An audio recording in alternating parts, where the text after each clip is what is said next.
almost lost my life in Ontario, California, and I'm still not sure how I made it out. My name's Juniper Elise Callahan, 32 years old, born and raised in Boise, Idaho, a place where the biggest worry is usually a flat tire or a nosy neighbor. I'm a freelance graphic designer, the kind who's always chasing a quiet spot to sketch and think, which is why I hit the road in my beat-up 2012 Toyota RAV4. I've got this thing for wide-open spaces, campfires, and stars you can't see through city smog. Ontario seemed like a perfect stopover on my way south, close to the San Bernardino National Forest, a little gritty, a little real. I figured I'd park near some trails, camp a night or two, and soak in the peace. Yeah, I was dead wrong about that. Boise isn't exactly a hotspot for chaos, so I guess I was naive heading out solo. I mean, I've camped plenty, Yellowstone, the Sawtooths, even a sketchy spot near Twin Falls once where the wind howled like a banshee. I've got a decent setup, a tent that's seen better days, a cooler that keeps beer cold, and an RAV4 that's hauled me through more dirt roads than I can count. Ontario was just supposed to be a pit stop, a place to stretch my legs before hitting San Diego for a client gig. I'd heard about the forest nearby, figured it'd be a chill spot to unwind. Packed my sketchbook, some granola bars, and a playlist of old rock tunes. Didn't think I'd need much else. Driving into Ontario, I noticed it had this rough around the edges feel. Strip malls, fast food joints, and a hum of traffic that never quite quits. I grabbed a coffee at some dive called Manny's Brew off the highway. Black, no sugar, the way I like it. The cashier gave me this weird look when I mentioned camping nearby, muttering something about watching out for the deer.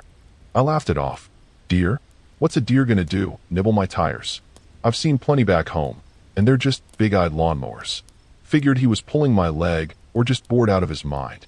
The sun was dipping low when I pulled off the main road toward the forest's edge. I found a spot about 10 miles out, near a trailhead called Cucamonga Canyon. It's not some postcard-perfect campground, just a flat patch of dirt with a fire ring somebody left behind. I liked it, though. Felt raw, untouched. I set up my tent, cracked a beer, and started sketching the ridgeline in the fading light. The air smelled like pine and dust, and for a minute, I thought, this is it. Juniper, this is why you do this. I didn't know then that it was about to turn into something straight out of a nightmare. I've always been the type to overthink stuff. My mom used to say I'd plan my own funeral if I could. So yeah, I checked my phone signal, spotty, but there, locked my car, and kept a flashlight handy. Basic road trip rules, right? I wasn't some rookie out here. Growing up in Idaho, you learn to respect the wild, but you also learn it's not out to get you. At least, that's what I thought. Ontario's outskirts didn't feel hostile. Not yet. The quiet was nice, broken only by a breeze rustling the trees. I zipped into my sleeping bag, figuring I'd wake up to birds chirping and a killer sunrise. Looking back, I should have paid more attention to that cashier's warning. I mean, it's not like he said, hey, watch out for a serial killer, or don't trip into a ravine. Deer? Come on, that's kid stuff. I've had deer wander through my backyard in Boise, munching on my sad attempt at a garden. But out here, something felt off. I couldn't put my finger on it that first night. Maybe it was the way the shadows stretched too long, or how the air got heavy, like it was holding its breath. I brushed it off as me being tired from the drive. By the time I drifted off, I was half dreaming about my next sketch, a gnarled tree I'd seen on the trailhead sign.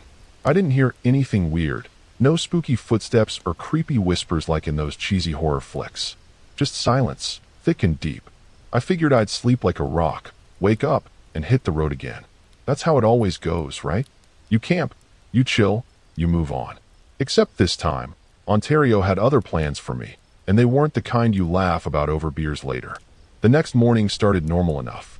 I crawled out of my tent, stretched, and boiled water for coffee on my little camp stove. The forest looked peaceful, golden light filtering through the pines, a few birds doing their thing. I was already planning my day, a short hike, some sketches, then back to camp for dinner. I didn't know it yet, but that peaceful vibe was about to get ripped apart. Something was waiting out there, and it wasn't just the scenery I'd come for. So there I was, sipping lukewarm coffee in the middle of nowhere near Ontario, thinking I'd nailed this whole solo camping gig. I mean, the morning was crisp, the forest smelled like freedom, and my RAV4 hadn't broken down yet. Score one for Juniper Elise Callahan. I decided to hike up the Cucamonga Canyon Trail, just a couple miles to stretch my legs and snag some inspiration for my sketches. Packed a water bottle, my phone, and a granola bar, figuring I'd be back by noon. The trail was rougher than I expected. Loose rocks, overgrown bushes scratching at my jeans, but I liked the challenge. Felt like I was earning the view.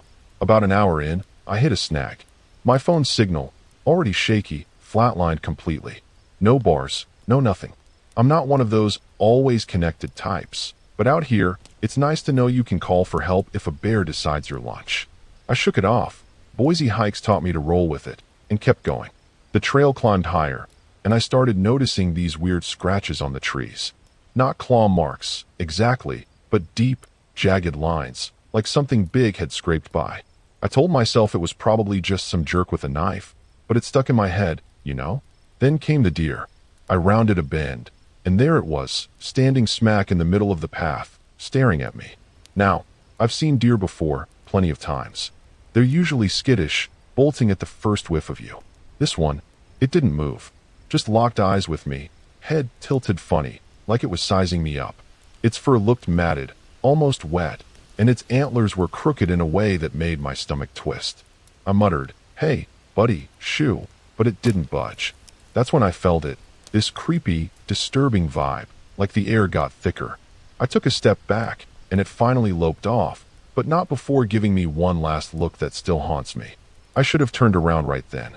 Every horror movie I've ever seen screamed red flag, but I'm stubborn as hell.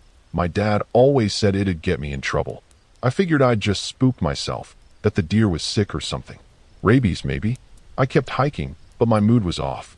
The forest didn't feel welcoming anymore. It was like the trees were watching me back. I made it to a clearing with a killer view of the valley, snapped a few pics with my dead signal phone, and decided to head down. That's when I heard it. A low, guttural grunt. Not quite animal, not quite human. Froze me in my tracks. Back at camp, I tried to shake it off. I mean, I wasn't about to pack up and bail over a weird deer and some random noise, right? I popped open my cooler, grabbed a sandwich, and sat by the fire ring, poking at some logs I'd gathered. The sun was still up, but the shadows were stretching long, and that grunt kept replaying in my head. I told myself it was nothing, maybe a coyote or a hiker messing around. But then I saw them. More deer, 3 of them, lingering at the edge of the trees. They weren't grazing or wandering, just standing there, heads cocked, staring. It was scary as hell, and I couldn't laugh it off anymore. I decided to stay put for the night, but I wasn't happy about it. Part of me wanted to jump in the RAV4 and peel out, head straight for a motel with Wi-Fi and a locked door. But I'd driven 8 hours from Boise, and I wasn't about to let some freaky deer ruin my trip.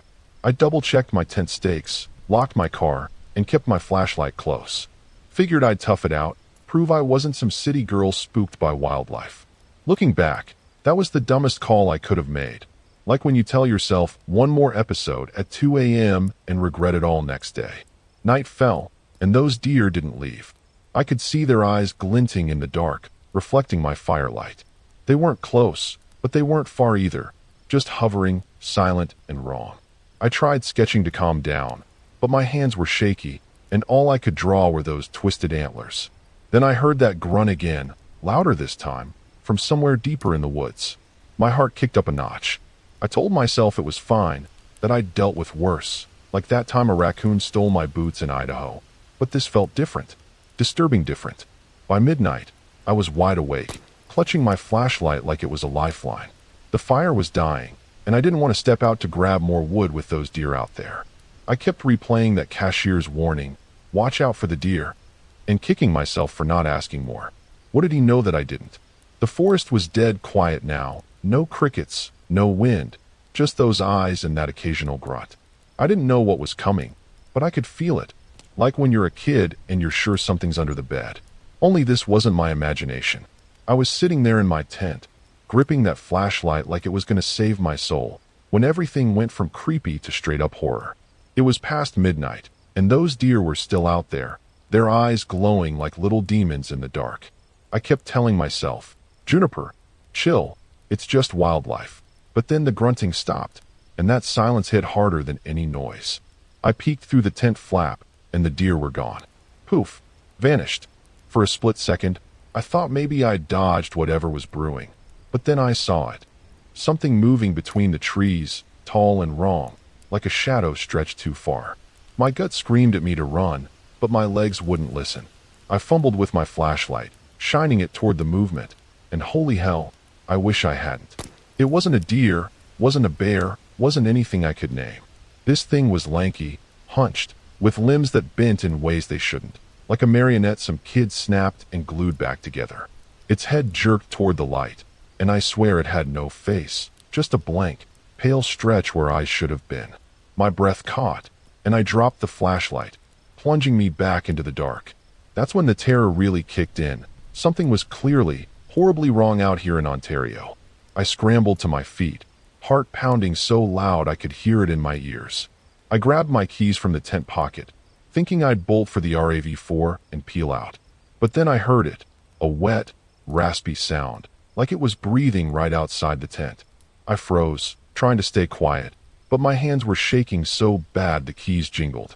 The thing circled, slow and deliberate, and I could feel its presence, heavy and suffocating. I kept picturing those deer, wondering if they'd been running from this, or worse, if they were part of it. My mind was racing, throwing up every scary movie I'd ever laughed at.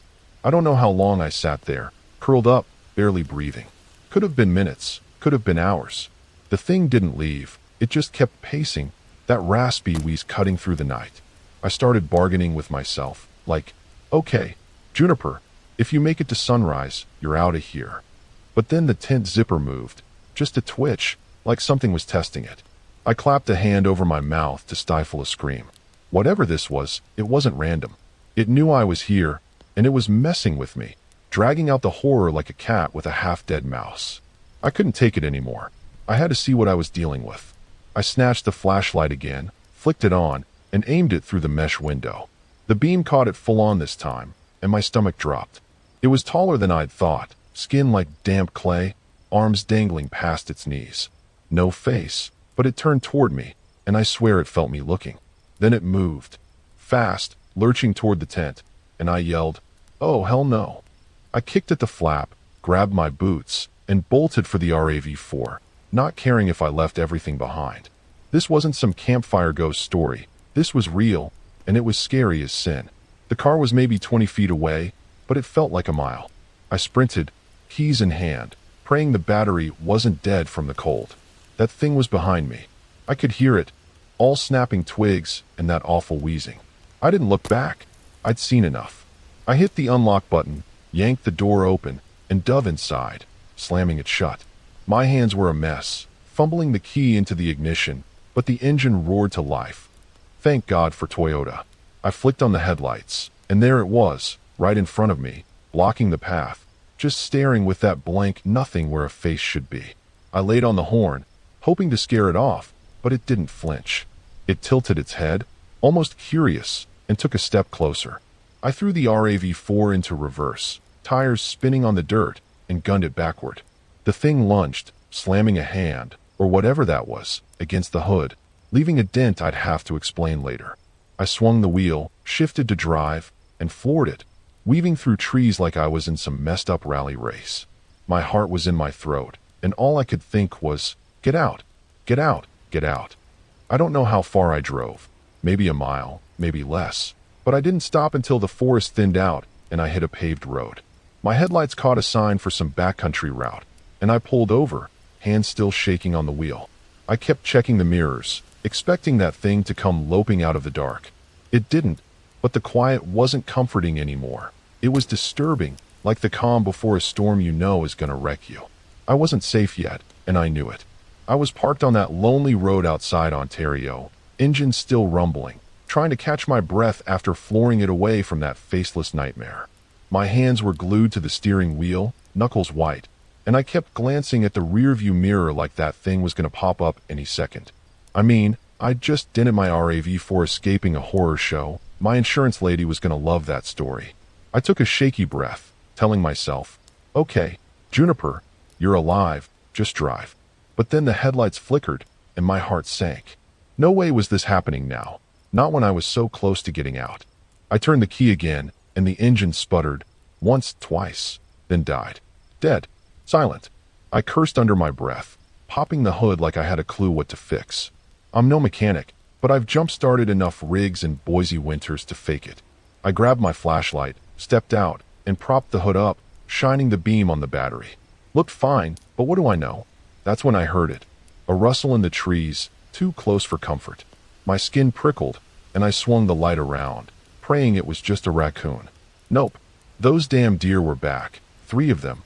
Eyes glinting, heads tilted like they were mocking me.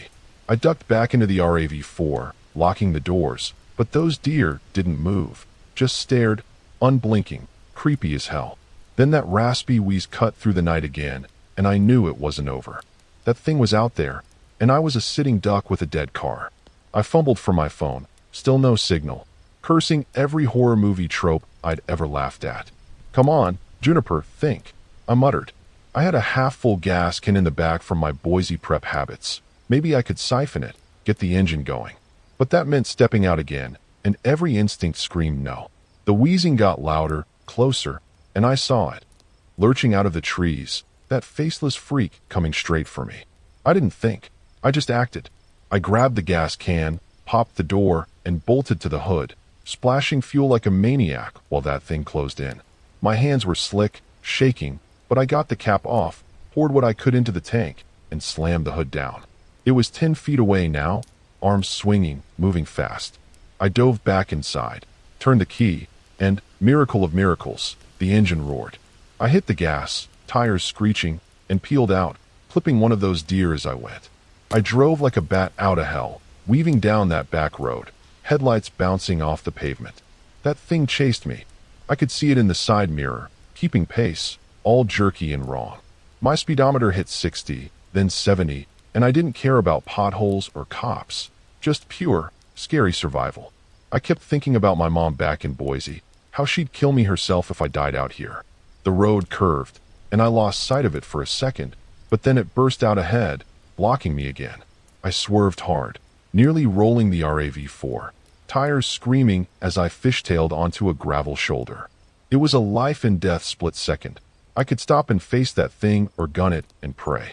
I chose pray. I floored it again, aiming straight for it, figuring if I was going down, I'd take it with me. The RAV4 slammed into it, hard. There was a sickening crunch, and it flew back, hitting the ground with a wet thud. I didn't stop to check if it was dead. I just kept driving, heart hammering, sweat stinging my eyes. The deer scattered, and for once, the road ahead was clear, nothing but black asphalt and my own ragged breathing. I hit the highway eventually, some stretch of the 15 heading toward civilization. My hands wouldn't stop shaking, and the dented hood rattled like a bad omen. I kept checking the mirrors, expecting that thing to come sprinting out of the dark, but it didn't. The terror was still there, though, deep in my bones, like a stain I couldn't scrub off. I passed a gas station, lights buzzing, and thought about stopping, but I couldn't. Not yet. I needed distance, needed to feel like I'd really escaped the great danger that had turned my chill camping trip into a nightmare. Miles later, I saw signs for San Bernardino, and my pulse finally slowed a tick. The RAV4 was limping, gas gauge flirting with empty, but I was alive, for now. I kept replaying it all. The deer, the chase, that faceless thing. Was it still out there? Did I kill it, or just piss it off? I didn't know, and that's what kept the fear alive, gnawing at me. I'd gotten away, sure, but something told me this wasn't the end, not by a long shot. I was still hauling ass down the 15, the lights of San Bernardino glowing in the distance like some kind of promised land. My RAV4 was wheezing, the gas needle kissing empty, but I'd made it out of Ontario's nightmare woods, or so I thought. I kept one eye on the road, the other on the mirrors, half expecting that faceless thing to come loping after me. My hands ached from gripping the wheel, and my head was a mess, replaying every second of that horror show. I just wanted a hot shower, a stiff drink, and to forget this ever happened. But life's not that simple, is it? I pulled into a 24-hour gas station on the edge of town, some grimy joint with flickering fluorescents, and a clerk who looked half asleep. I filled the tank, hands still jittery, and grabbed a coffee from inside. Black, scalding, just to keep me sharp. The clerk barely glanced up, but I caught him muttering something about damn weirdos out tonight. I didn't ask what he meant. I was too busy scanning the lot, waiting for those creepy deer, or worse, to show up. Everything felt off, like the air was still thick with that disturbing vibe from the forest. I should have stayed put, called someone, anyone, but I didn't. Back in the RAV4, I made a deadly mistake. I figured I'd head to my San Diego gig early, crash at a motel, and put this all behind me. But my phone was still dead, and I didn't have a map, just a vague memory of the route. I took a turn off the highway, thinking it'd cut some time, and ended up on this winding back road through the hills. It was pitch black, no streetlights, just my headlights slicing through the dark. I kept telling myself, "You're fine, Juniper, you're out." But then I saw them. Those damn deer again, lining the road, heads cocked, eyes glinting like they'd been waiting for me. I slammed on the brakes, tires squealing, and that's when it hit me. This wasn't over. The deer didn't scatter. They just stood there, silent and scary, like sentinels. Then that raspy wee started up, echoing through the hills, and my stomach dropped. I threw the car into reverse, but the road was narrow, and I clipped a guardrail, spinning out. The headlights swung wild, and there it was, that faceless thing, limping toward me, alive and pissed. I thought I'd killed it back there, but nope, I'd just made it mad. Panic clawed at me as I gunned the engine, tires spinning uselessly in the gravel. It was on me fast, too fast. I swerved, trying to ram it again, but it dodged, slamming a bony arm through my driver's side window. Glass shattered, cutting my face, and I screamed, flooring it blind. The RAV4 lurched forward, but that thing grabbed the door, yanking it half off its hinges. I veered off the road, crashing down a steep embankment, branches snapping, metal crunching. The airbag popped, smashing my chest, and everything went blurry. I could hear it out there, wheezing, closing in, and I knew I'd screwed up big time. I crawled out of the wreck, blood dripping, legs shaky, and stumbled into the dark. My flashlight was gone, my phone useless, and that thing was right behind me. I tripped over roots, fell hard, and felt it looming, close enough to smell its damp, rotten stench. I thought about Boise, my mom, my stupid sketches, everything I'd never get back to. Then those deer showed up, circling me, and I realized they weren't just watching. They were hurting me. It was a trap, and I'd walked right into it, thinking I could outrun this nightmare. The last thing I saw was that faceless head tilting down at me, blank and awful, as it raised those jagged arms. I don't know how long I fought, clawing at the dirt, screaming until my voice gave out. Maybe I blacked out. Maybe I didn't. Next thing I remember, I was waking up in a ditch, dawn breaking, covered in blood and bruises. The RAV4 was totaled, the thing was gone, and those deer were nowhere in sight. I limped to a road, flagged down a trucker, and mumbled some half-baked story about a crash. He didn't ask questions, just drove me to a hospital. They patched me up in San Bernardino, stitches, a sling, a lot of "you're lucky to be alive" from the docs. I didn't feel lucky. I'd lost everything. My car, my gear, my nerve. Worse, I knew that thing was still out there, and those deer weren't just deer. I'd escaped, sure, but at what cost? I keep dreaming about it, waking up soaked in sweat, hearing that wheeze. I'm back in Boise now, safe on paper, but I'll never camp again. Ontario took that from me, and damn near took my life with it.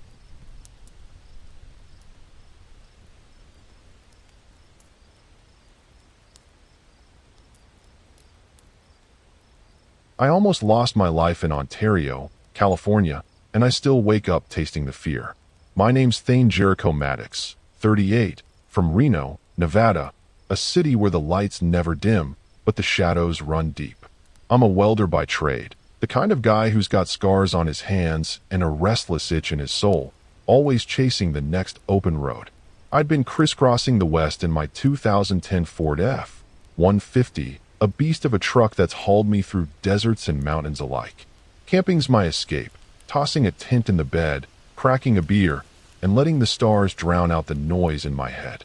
Ontario was just a detour on my way to a job in LA, a chance to crash near the San Bernardino foothills. Big mistake.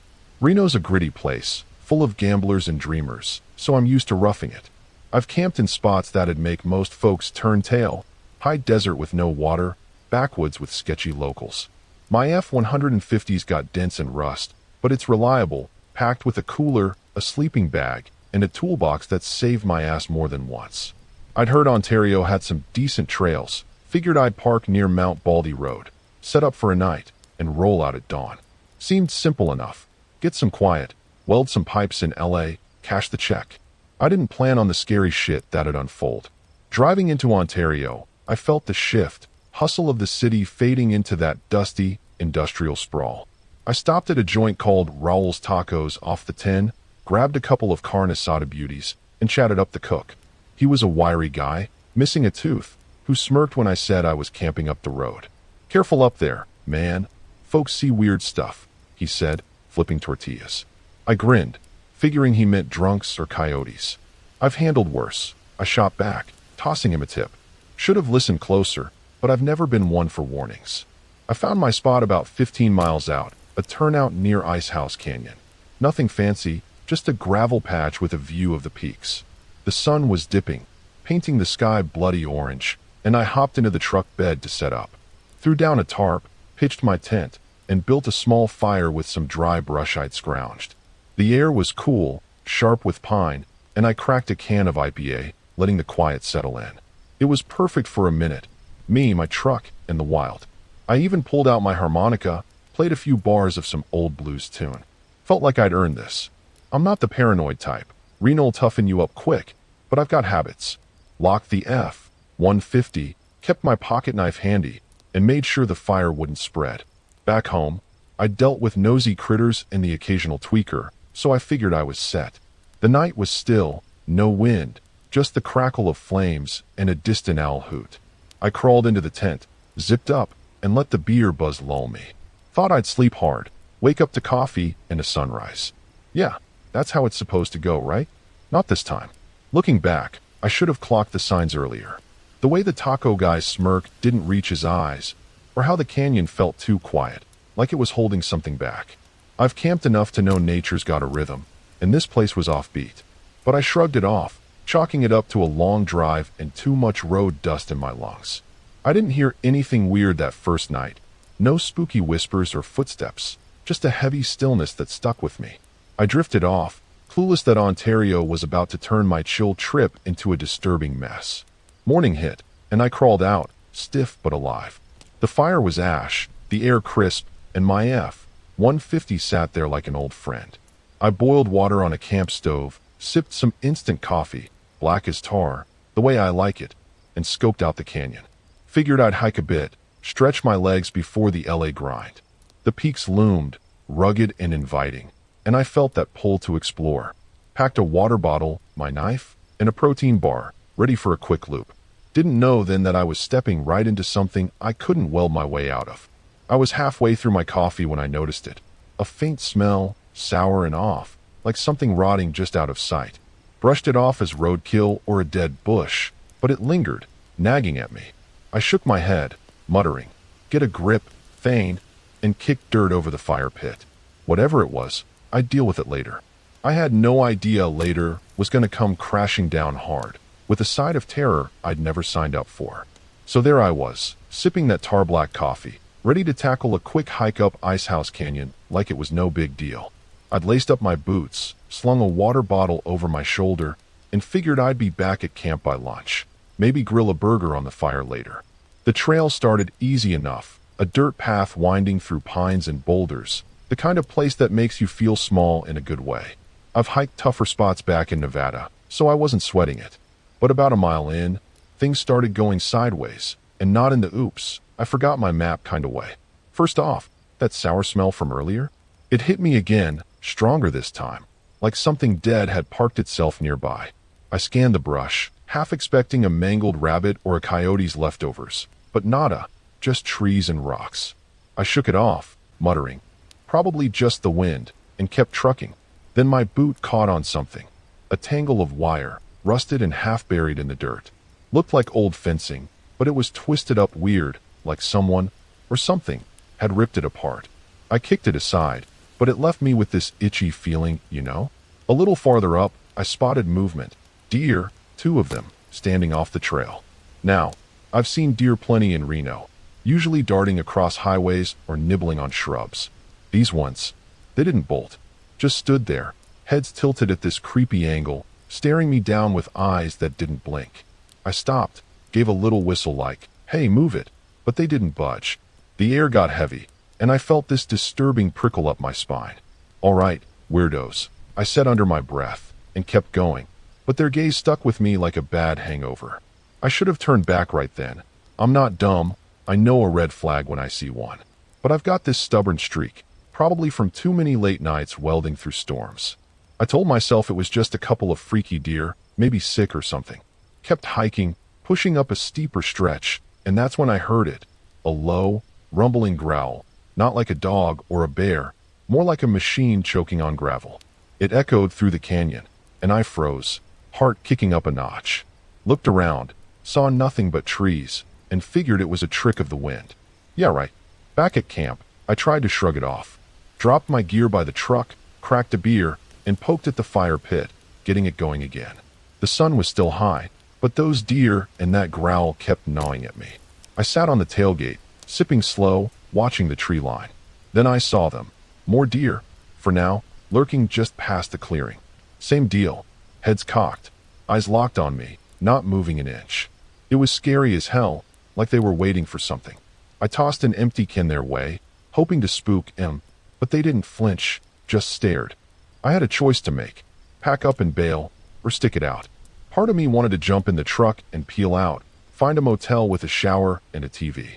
But I'd driven all the way from Reno, and I wasn't about to let some oddball wildlife chase me off.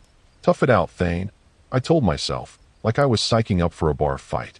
I double-checked the tent, made sure my knife was close, and built the fire bigger, figuring light might keep whatever's out there at bay. Big talk for a guy who didn't know what he was dealing with.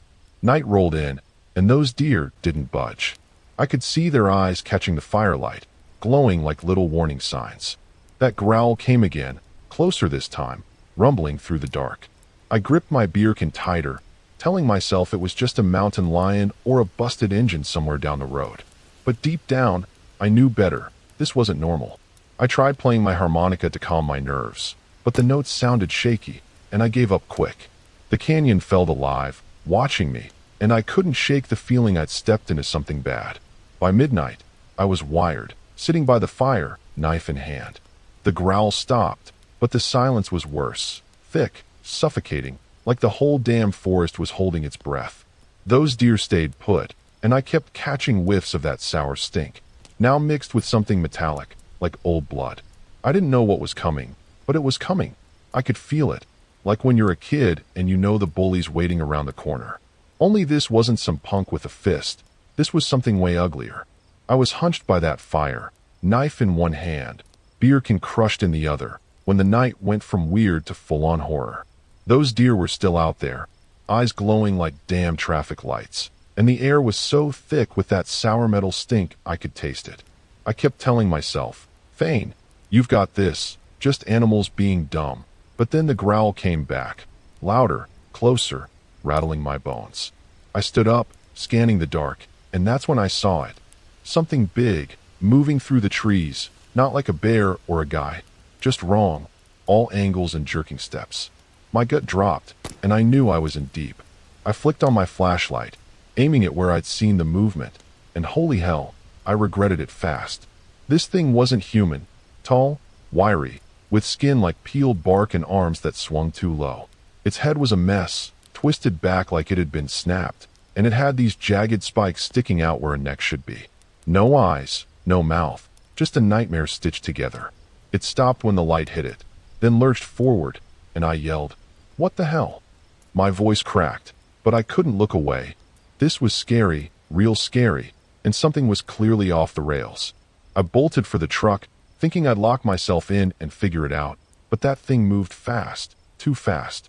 I heard it crash through the brush, that growl turning into a screech that made my ears ring. I yanked the door open, dove inside, and slammed it shut, fumbling for the keys. The windows fogged with my breath as I jammed the key in, but before I could turn it, the whole truck rocked, hard. That thing slammed into the side, denting the metal, and I saw those spiky arms clawing at the window. I hit the lock button like it had saved me, heart pounding out of my chest. I got the engine going, thank God it didn't stall, and peeled out, tires spitting gravel. The thing screeched again, chasing me, and I caught it in the rear view, keeping pace like some messed up horror flick. I swerved around a bend, trying to lose it, but then those deer darted out, blocking the path. I didn't stop, plowed right through, hearing a sick thud as one bounced off the hood. The truck jolted, but I kept going, flooring it down the turnout. That thing was still behind me, and I realized this wasn't random. It was hunting me. I don't know how long I drove. Felt like forever, just me in the dark, that screech fading then spiking again. I hit a dirt road, bouncing over ruts, and thought maybe I'd shaken it. But then I saw the deer again, more of them, lining the sides like they were guiding me somewhere. My hands shook on the wheel, and I muttered, "Come on, Thane, don't lose it now." The truck's headlights caught that thing ahead, standing dead center, waiting. I swerved hard, scraping a tree, and it lunged, smashing the tailgate. The back window cracked, and I floored it again, praying I'd make it out. I hit pavement eventually, some stretch near Mount Baldy Road, and gunned it toward town. The thing kept up for a bit, then dropped back, but those deer stayed in my mirrors, watching. I was sweating buckets, knuckles white, thinking about Reno, how I'd never laughed at a bar story like this.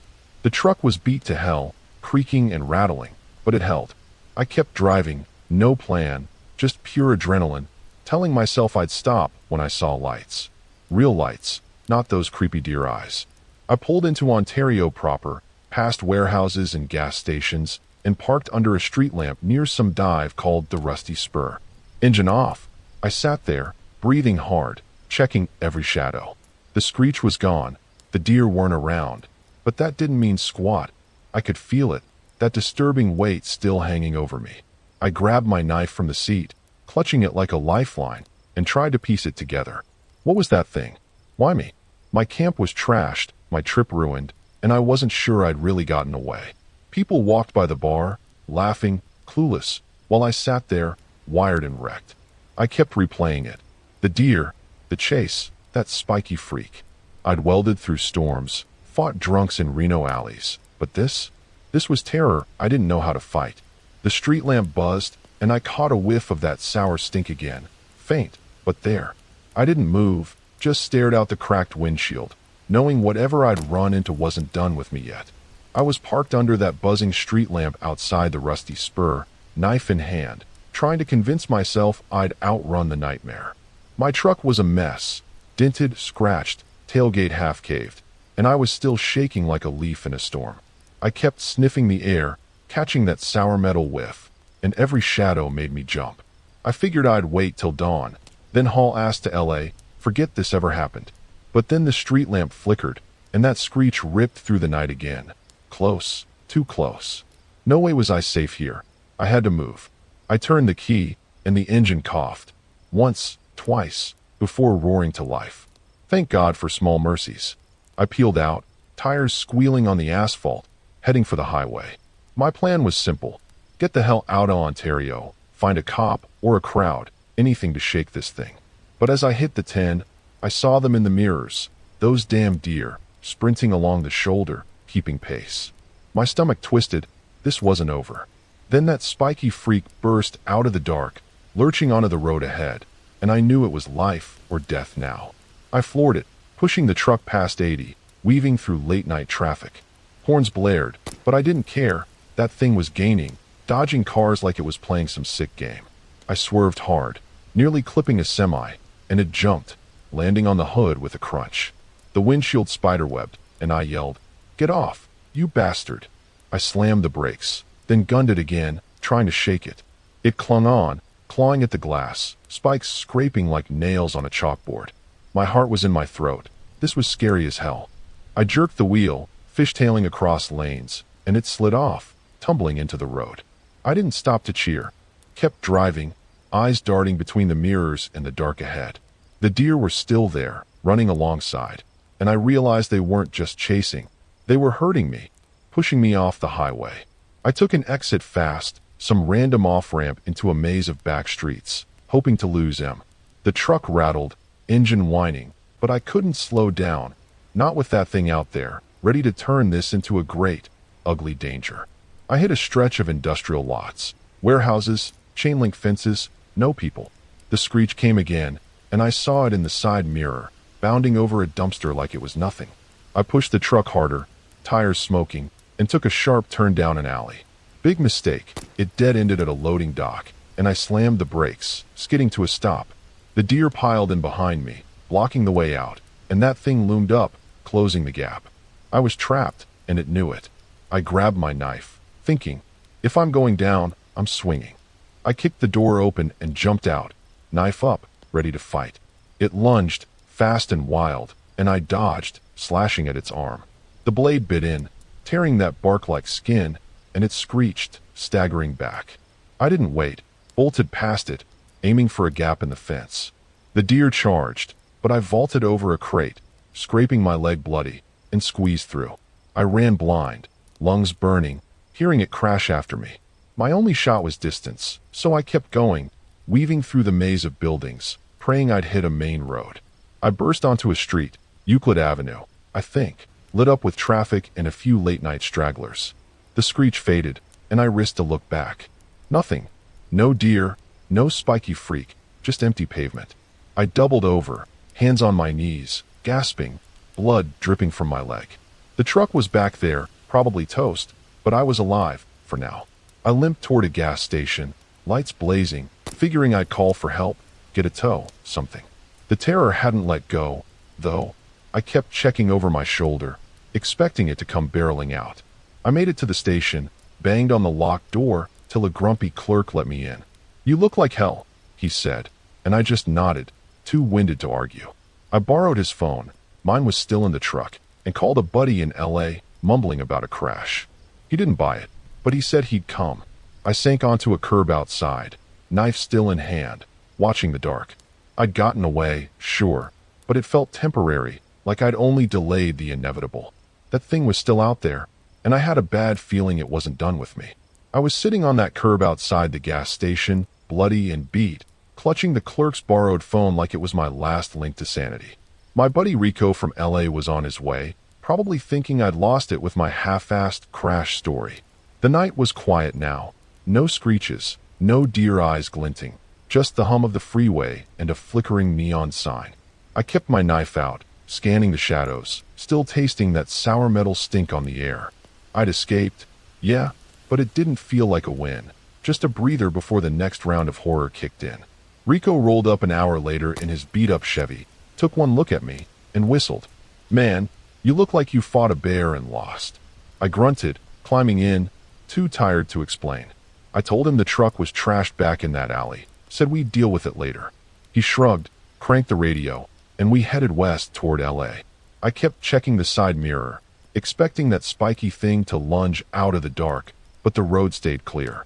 For a minute, I thought maybe I'd actually dodged the bullet. Biggest mistake I could have made. We stopped at a diner off the 10, greasy spoon called Marge's, to grab coffee and figure out my next move. I was halfway through a cup, still wired, when I caught it. That smell again, faint but unmistakable, drifting through the open window. My gut twisted, and I scanned the lot outside. Nothing but parked cars and a stray cat slinking by. Rico was yapping about some job, but I cut him off, muttering, "We gotta go." He gave me a look like I was nuts, but I didn't care. Something was wrong, and I could feel it creeping closer. Back on the road, I made my deadly mistake. I figured we'd swing by the alley, grab my gear from the truck, and get out of Ontario for good. Rico grumbled, but turned around, humoring me. We pulled up to that industrial stretch, and there it was, my truck, smashed up, tailgate hanging off, but still in one piece. The alley was dead quiet. No deer, no freaky thing, just trash blowing around. "Stay here," I told Rico, hopping out with my knife. I limped over, grabbed my bag from the cab, and that's when the ground shook, a low, rumbling growl I'd heard before. It came out of nowhere, bursting from behind a dumpster, that spiky, twisted mess charging straight at me. I yelled, swinging my knife, but it was too fast, slammed me into the truck, knocking the wind out of me. Rico honked, screaming, "Thane, get in!" But I couldn't move. It pinned me, claws digging into my shoulder. Blood soaked my shirt, and I stabbed wild, hitting its arm, making it screech. I kicked free, scrambled back to Rico's car, and dove in as he peeled out, tires smoking. The thing chased us, smashing a headlight before we lost it around a corner. We didn't stop, blew through Ontario, hitting the highway at full tilt. My shoulder was a mess, dripping red, and Rico was yelling about hospitals and cops. I just shook my head, dizzy, saying, "Keep driving." That's when I saw him in the mirror. Those deer, lining the road again, heads cocked, watching us go. My vision blurred, pain searing, and I realized I'd screwed up bad. Going back for that bag had given it another shot at me. We made it to LA, Rico hauling me to an ER, Doc stitching me up while I mumbled about some animal attack. They kept me overnight. Concussion, torn shoulder, a laundry list of bruises. Rico stuck around, piecing together my ramblings, but I didn't tell him the whole truth. How do you explain that kind of scary? I got out of there with a sling and a limp, crashing at his place, but sleep didn't come easy. Every creak, every shadow, I was back in that alley, feeling those claws. The truck's gone, towed somewhere, probably scrapped, and with it, my gear, my escape. I'd survived, sure, but it was a tragedy I brought on myself, thinking I could outsmart whatever's out there. I'm holed up in LA now, shoulder healing slow, jumping at every noise. Rico thinks I'm paranoid, but he didn't see it. That thing, those deer, the way they hunted me. I keep smelling that stink, hearing that screech in my dreams, and I know it's not over. Ontario took a piece of me, my nerve, my freedom, and left me with scars I can't weld away. I'm done camping, done with backroads. But deep down, I've got this sick feeling it'll find me again, and next time, I might not limp away.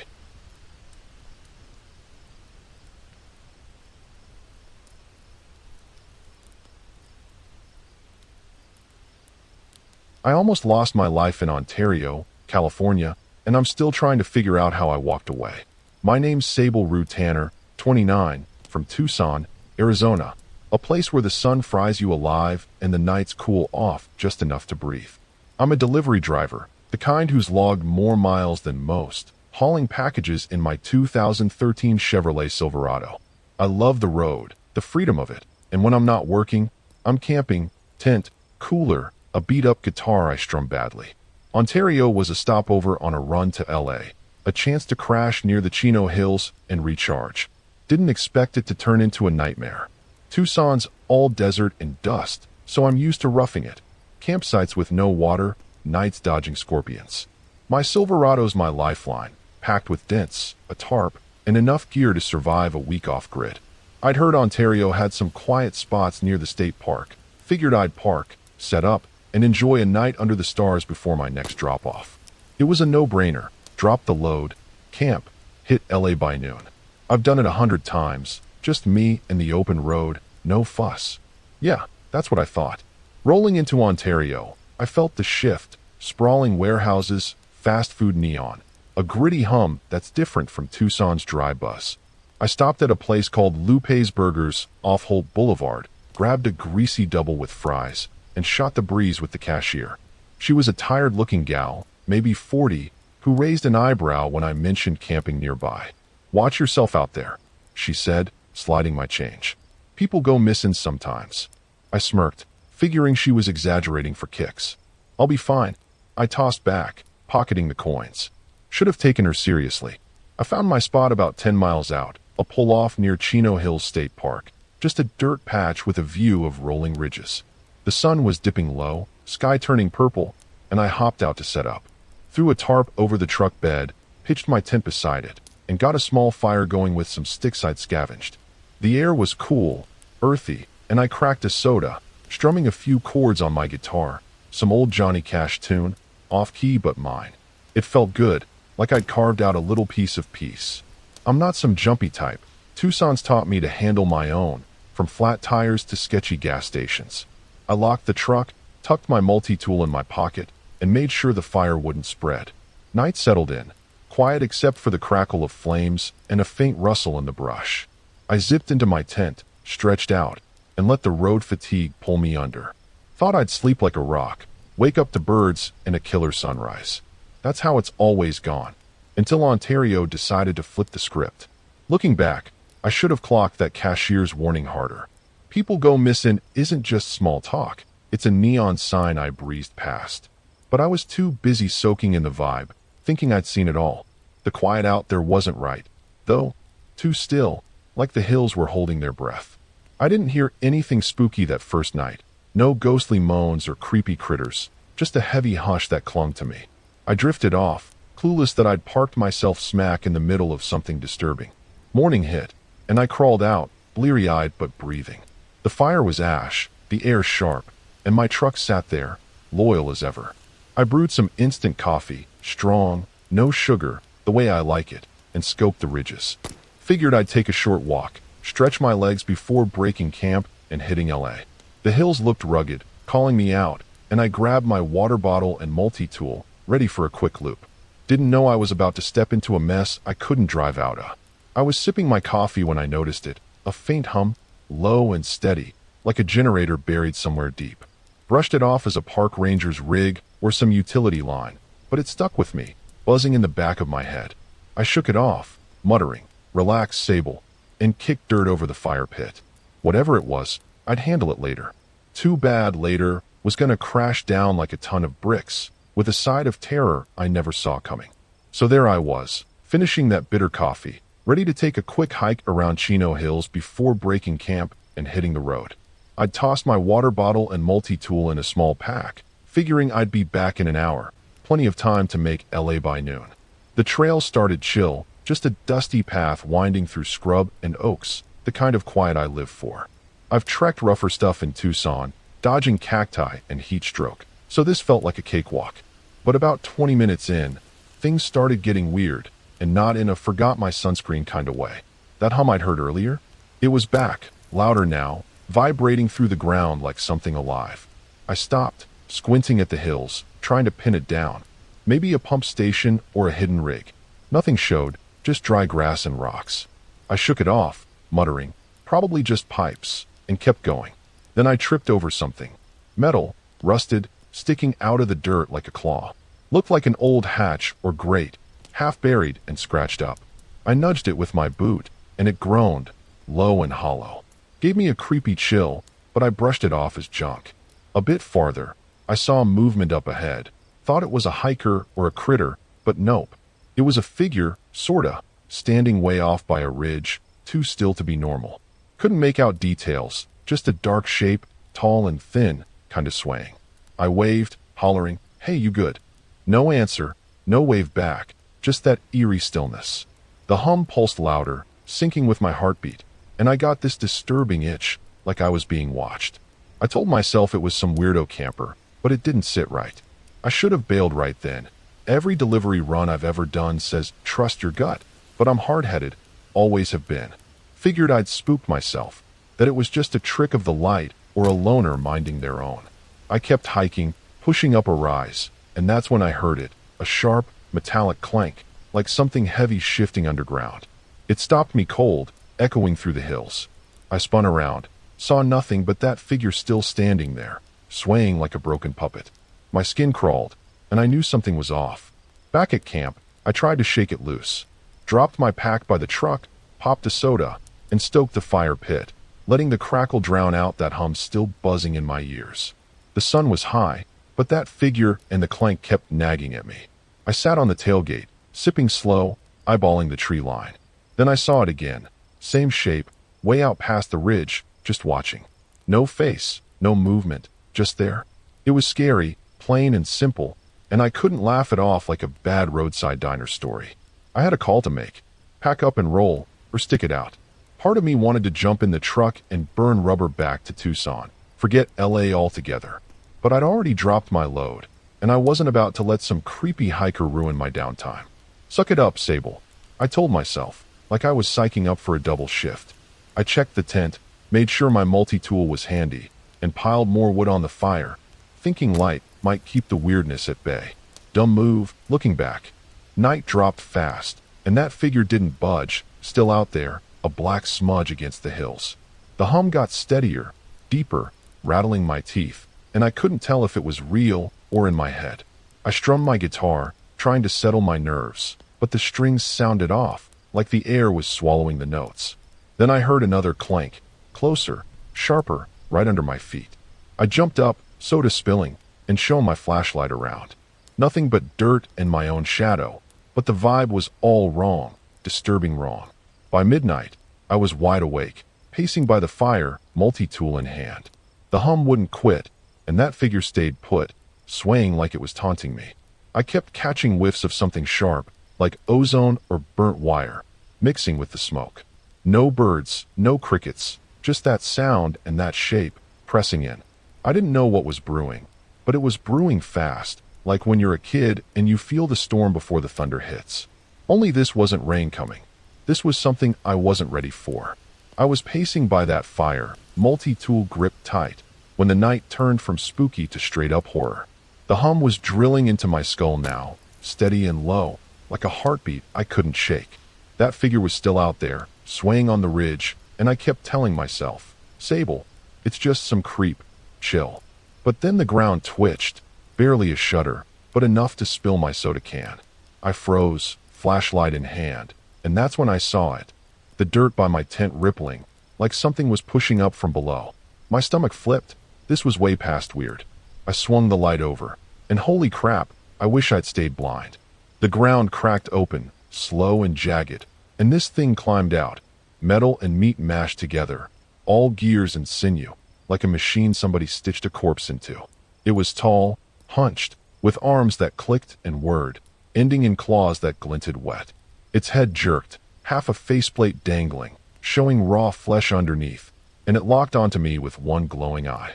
I choked out, "Oh, hell no," because this wasn't some hiker. This was scary, and something was clearly broken bad. I bolted for the truck, legs pumping, thinking I'd lock myself in and gun it out of there. But that thing moved, fast, screeching like a busted engine, all clanks and wet gurgles. I heard it tear through my tent, shredding it like paper, and I yanked the door open, diving inside. Keys, where were my damn keys? I fumbled in my pocket, heart slamming, as the truck rocked, hard.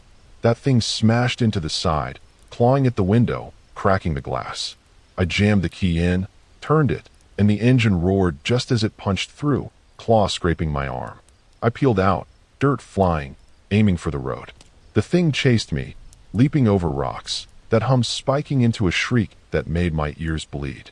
I caught it in the rear view, half metal, half nightmare, keeping pace. I swerved around a bend, praying I'd lose it, but then the ground shook again. Another crack split the path ahead, and a second one crawled out. Same deal. Gears, flesh, claws. I floored it, clipping its arm, and it screeched, tumbling back. My arm stung, blood dripping, but I couldn't stop. This was terror, pure and raw. I don't know how far I drove. Felt like miles, just me in the dark, those things tearing after me. The truck bounced over ruts, headlights catching their glowing eyes. 2 now, maybe more. I hit a paved stretch, some back road out of Chino Hills, and pushed harder, tires screaming. They kept up, relentless, and I started thinking about Tucson, my guitar, my couch, stuff I'd never see again if I didn't shake 'em. The hum was everywhere, vibrating the dash, and I realized it wasn't just them. It was under me, all around me. I swung onto a highway, maybe the 60, dodging a few cars, horns blaring. The things dropped back a bit, but I saw shapes in the dark, more cracks splitting the shoulder. My arm throbbed, blood soaking my sleeve, and I gripped the wheel tighter, muttering, "Come on, Sable, don't punk out." I aimed for Ontario's lights, figuring civilization might slow him down. The truck was holding, barely, engine whining like it was pissed. I kept checking the mirrors, expecting claws or that hum to swallow me whole. I hit the edge of town, weaving past strip malls and gas stations, and pulled into a lot near some joint called Tony's Liquor. Engine off, I sat there, panting, blood dripping on the seat. The hum faded, no screeches, no metal monsters, just quiet, too quiet. I grabbed my multi-tool, popped the door, and checked my arm. Deep scratch, not fatal, but it burned like hell. I couldn't see him, but I felt it. That disturbing buzz still lingering, like they weren't gone, just waiting. People shuffled by the store, oblivious, picking up smokes and beer while I sat there, wrecked and wired. I kept replaying it. The ground splitting, those things climbing out, the chase. I've delivered through storms, dodged creeps at truck stops, but this was a whole new level of messed up. The truck's window was toast, my tent shredded, and I wasn't sure I'd really escaped. That hum started up again, faint under my feet, and I knew, whatever I'd run into, it was still out there, biding its time. I was slumped in the truck outside Tony's Liquor, arm bleeding, multi-tool in hand, trying to wrap my head around what I'd just seen. The hum was still there, faint but nagging, like a bad toothache, and every flicker in the lot had me jumping. I figured I'd wait till I could breathe steady, then haul ass to LA, put Ontario in the rear view for good. But then the ground twitched again, a low rumble, and I saw it. A crack splitting the pavement 10 feet away. No way was I sticking around for round two. I had to get out of this horror show. I turned the key, and the engine sputtered. Come on, not now?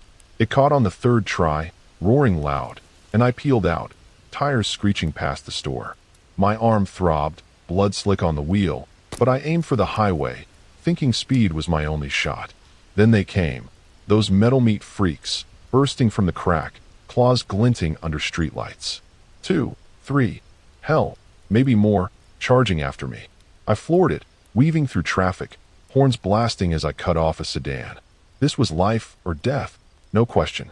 I hit the 60, pushing the truck past 70, dodging cars like a maniac. The things kept pace, leaping over medians, screeching that awful hum shriek mix. One slammed onto the bed, rocking the whole rig, and I swerved hard, trying to shake it. The tailgate groaned, bending under its weight, and I heard claws scrape the roof. Get off my damn truck, I yelled, yanking the wheel again. It tumbled off, hitting the asphalt, but another took its place, smashing the back window. Glass sprayed, cutting my neck, and I gritted my teeth. This was scary as sin. I took an exit fast, some random ramp into Chino, hoping tight streets might slow him down. The truck bounced over curbs, engine screaming, and I saw him in the mirrors, still coming, relentless, like they'd been built to hunt me.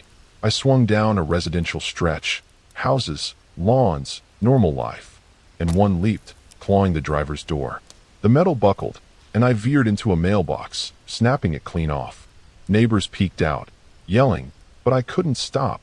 This was a great, ugly danger I had to outrun. I hit a dead end, big mistake, and slammed the brakes, skidding into a cul-de-sac. The things closed in, for now, circling like wolves. I grabbed my multi-tool, kicked the door open, and bolted, figuring I'd make a stand or die trying. One lunged, and I ducked, stabbing its leg. Metal sparked, flesh tore, and it screeched, stumbling. I ran, legs burning, weaving through yards, hopping fences. The hum was deafening, ground shaking, and I heard him crashing after me, tearing up picket fences like paper. I burst onto a main road, Carbon Canyon. Maybe, cars honking as I sprinted across. The things were right behind, claws scraping asphalt, and I dove behind a dumpster, catching my breath. My arm was a mess, neck stinging, but I peeked out, saw him prowling, searching.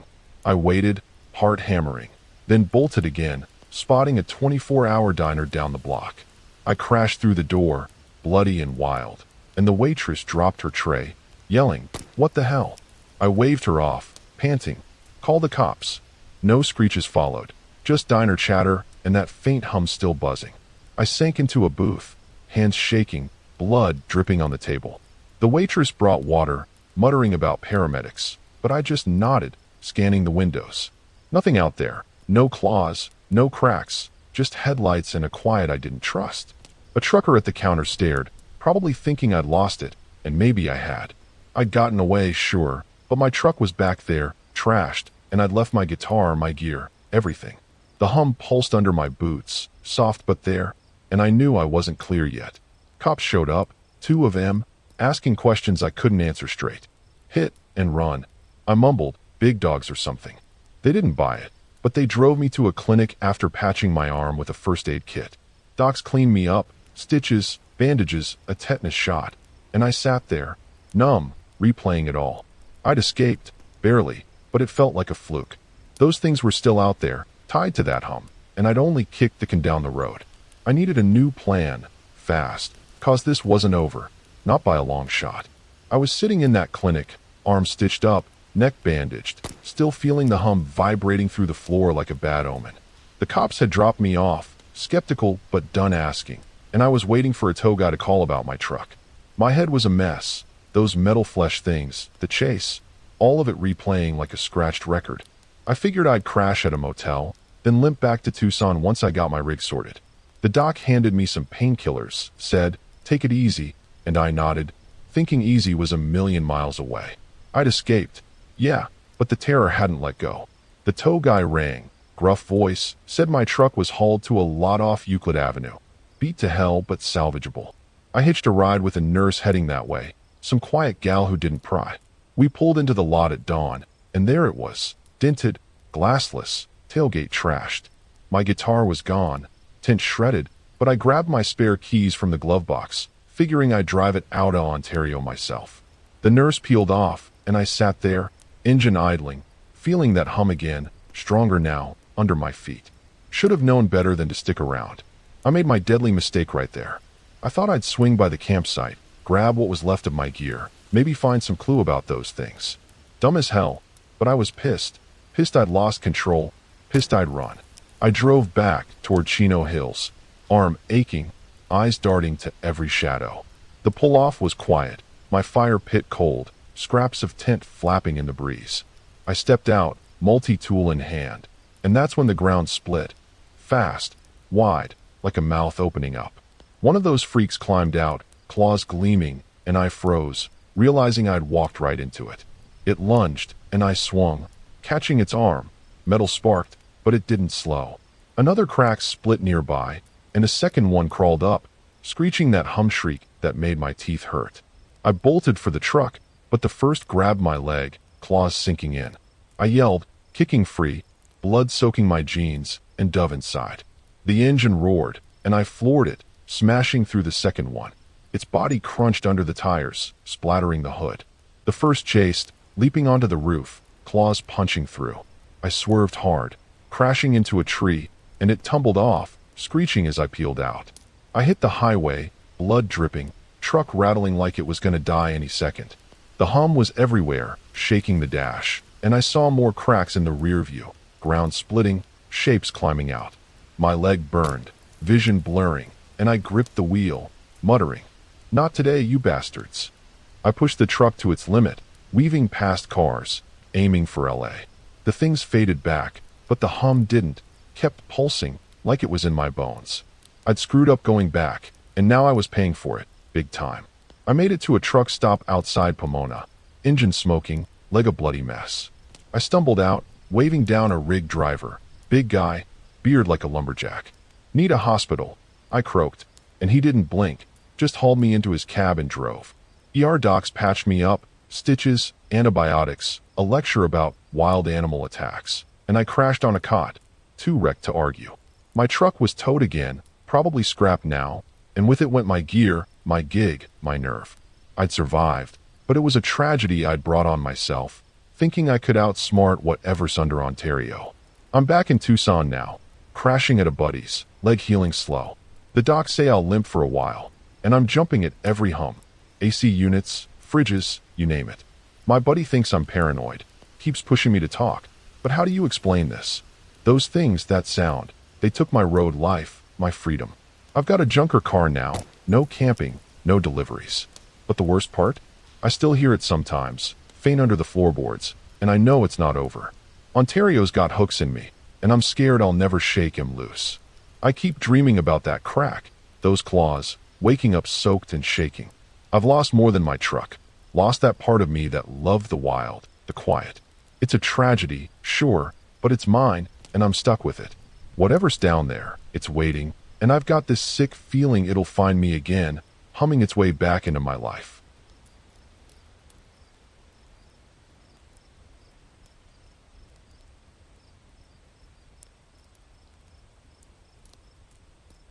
I almost lost my life in Ontario.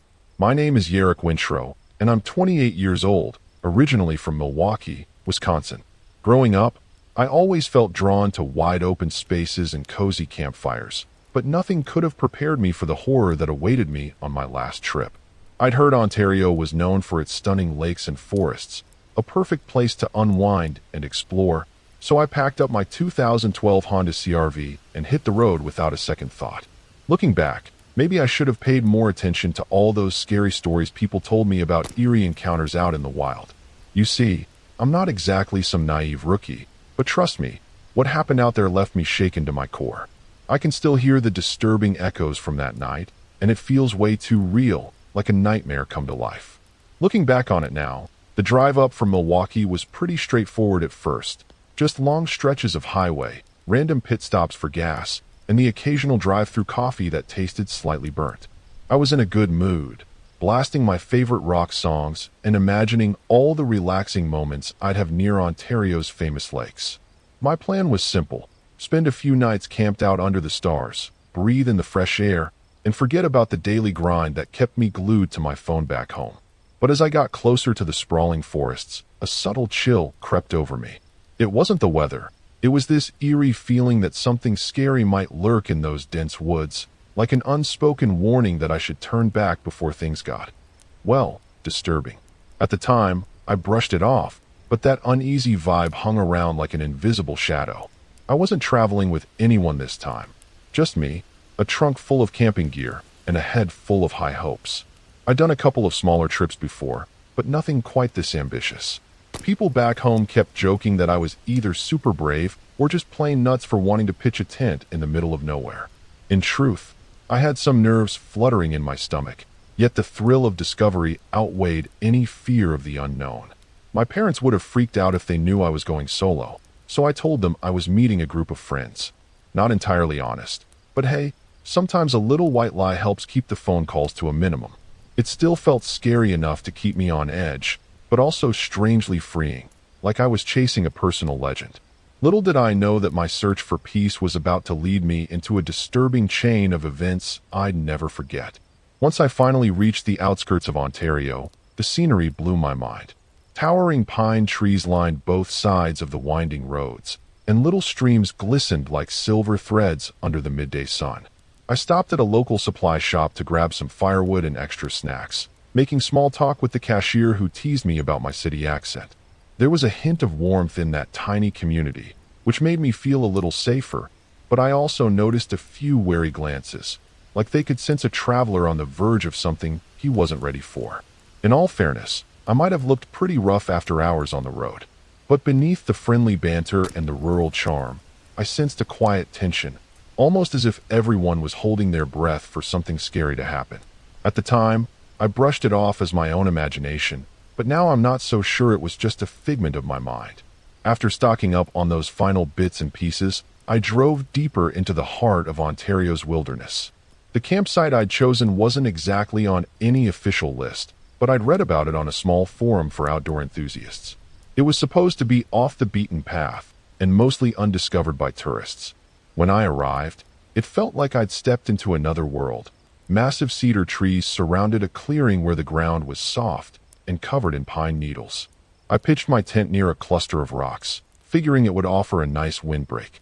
The air smelled like damp earth and moss, oddly comforting yet slightly eerie.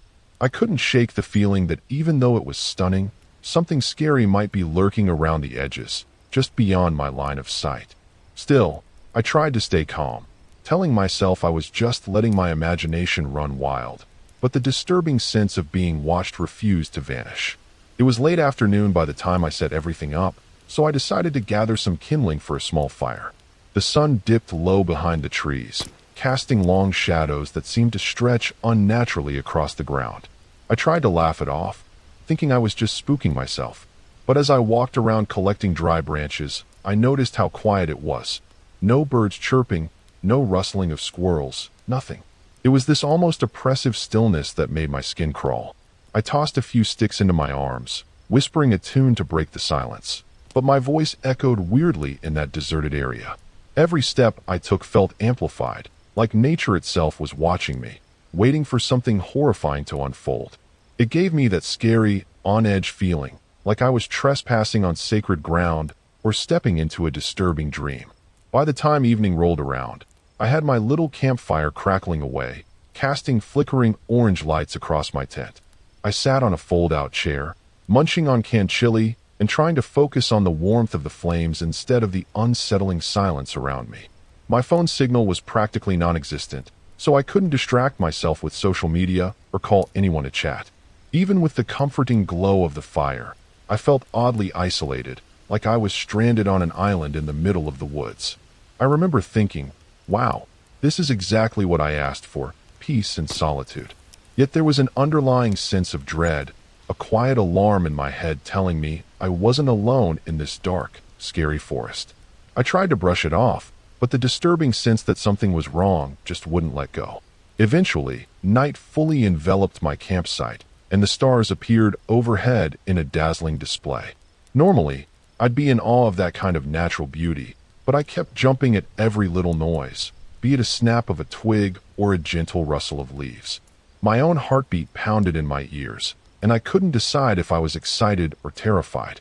I tried telling myself ghost stories around the campfire were a childhood pastime, not a real-life scenario. Yet there I was, scanning the tree line for any sign of movement. It wasn't just the possibility of a wild animal creeping around. It was that weird, underlying fear that something far more scary and disturbing could be out there, waiting. Deep down, I knew this was just the beginning of my ordeal. Little did I know how right I was, and how much worse things would get by the time the sun rose again. I woke up the next morning feeling groggy, like my body knew something was off before my mind could catch up. The fire had gone out overnight, leaving a circle of gray ash and charred logs. It was oddly quiet again, the kind of silence that clings to your ears and makes them ring in protest. I remember stepping out of my tent and feeling a chill, even though the sun was already creeping through the trees. My stomach rumbled, so I prepared a quick breakfast, trying to convince myself that my nerves were just the aftershock of the previous night's jitters. But deep down, I couldn't ignore the nagging worry that something scary and disturbing was about to unfold. I just couldn't put my finger on what exactly felt so wrong. I decided to explore the area a bit, hoping that a short hike would clear my head. The path near my campsite was narrow and winding, blanketed by a thick layer of leaves that muffled each step. As I ventured deeper, I spotted a couple of fresh footprints in the damp soil. I paused, heart pounding, uncertain if they belonged to another camper or a local hunter. Normally, this wouldn't bother me. Public forests often attract all sorts of people. But the uneasy sensation I'd felt since the day before made each new sign of human presence feel ominous. My instincts were on high alert, and every rustle in the bushes sounded like a warning. Despite my apprehension, I pressed forward, telling myself it was all in my head. While I tried to focus on the beauty of the forest, sunbeams filtering through the foliage, a gentle breeze rustling the canopy, a sense of tension kept pricking at me. Every so often, I'd stop dead in my tracks, convinced I heard a faint snapping twig behind me. Sometimes I'd see movement in my peripheral vision, only to glance over and find nothing. Maybe it was just my own paranoia, but it felt like the woods were alive with more than just birds and small critters. I couldn't shake the idea that the forest was urging me to leave, or worse, that someone was following me. Even the usual forest scents of fresh pine and damp earth took on a heavier, almost oppressive tone, like the whole place was under a disturbing spell of silence and dread.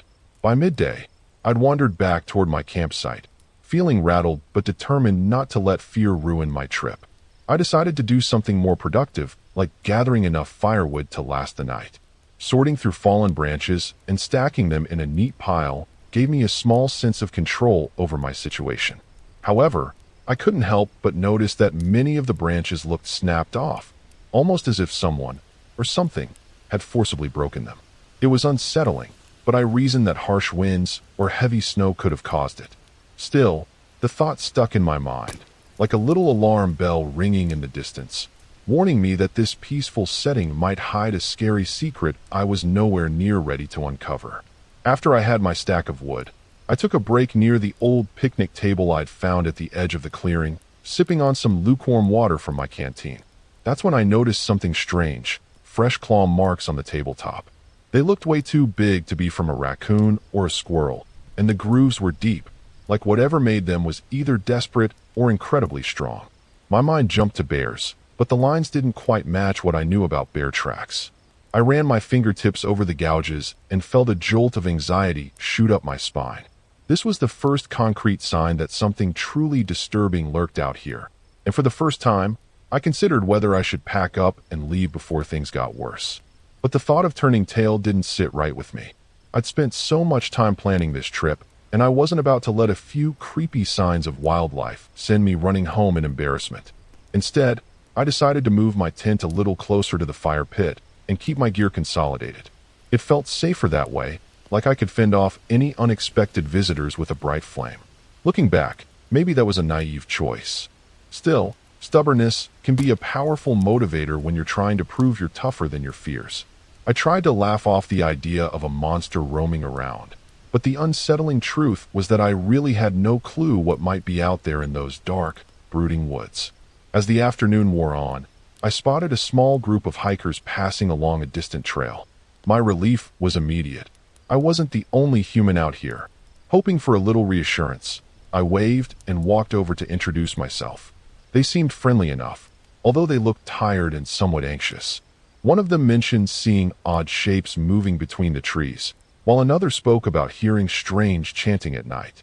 At first, I thought they were trying to scare me, but the fear in their eyes looked genuine.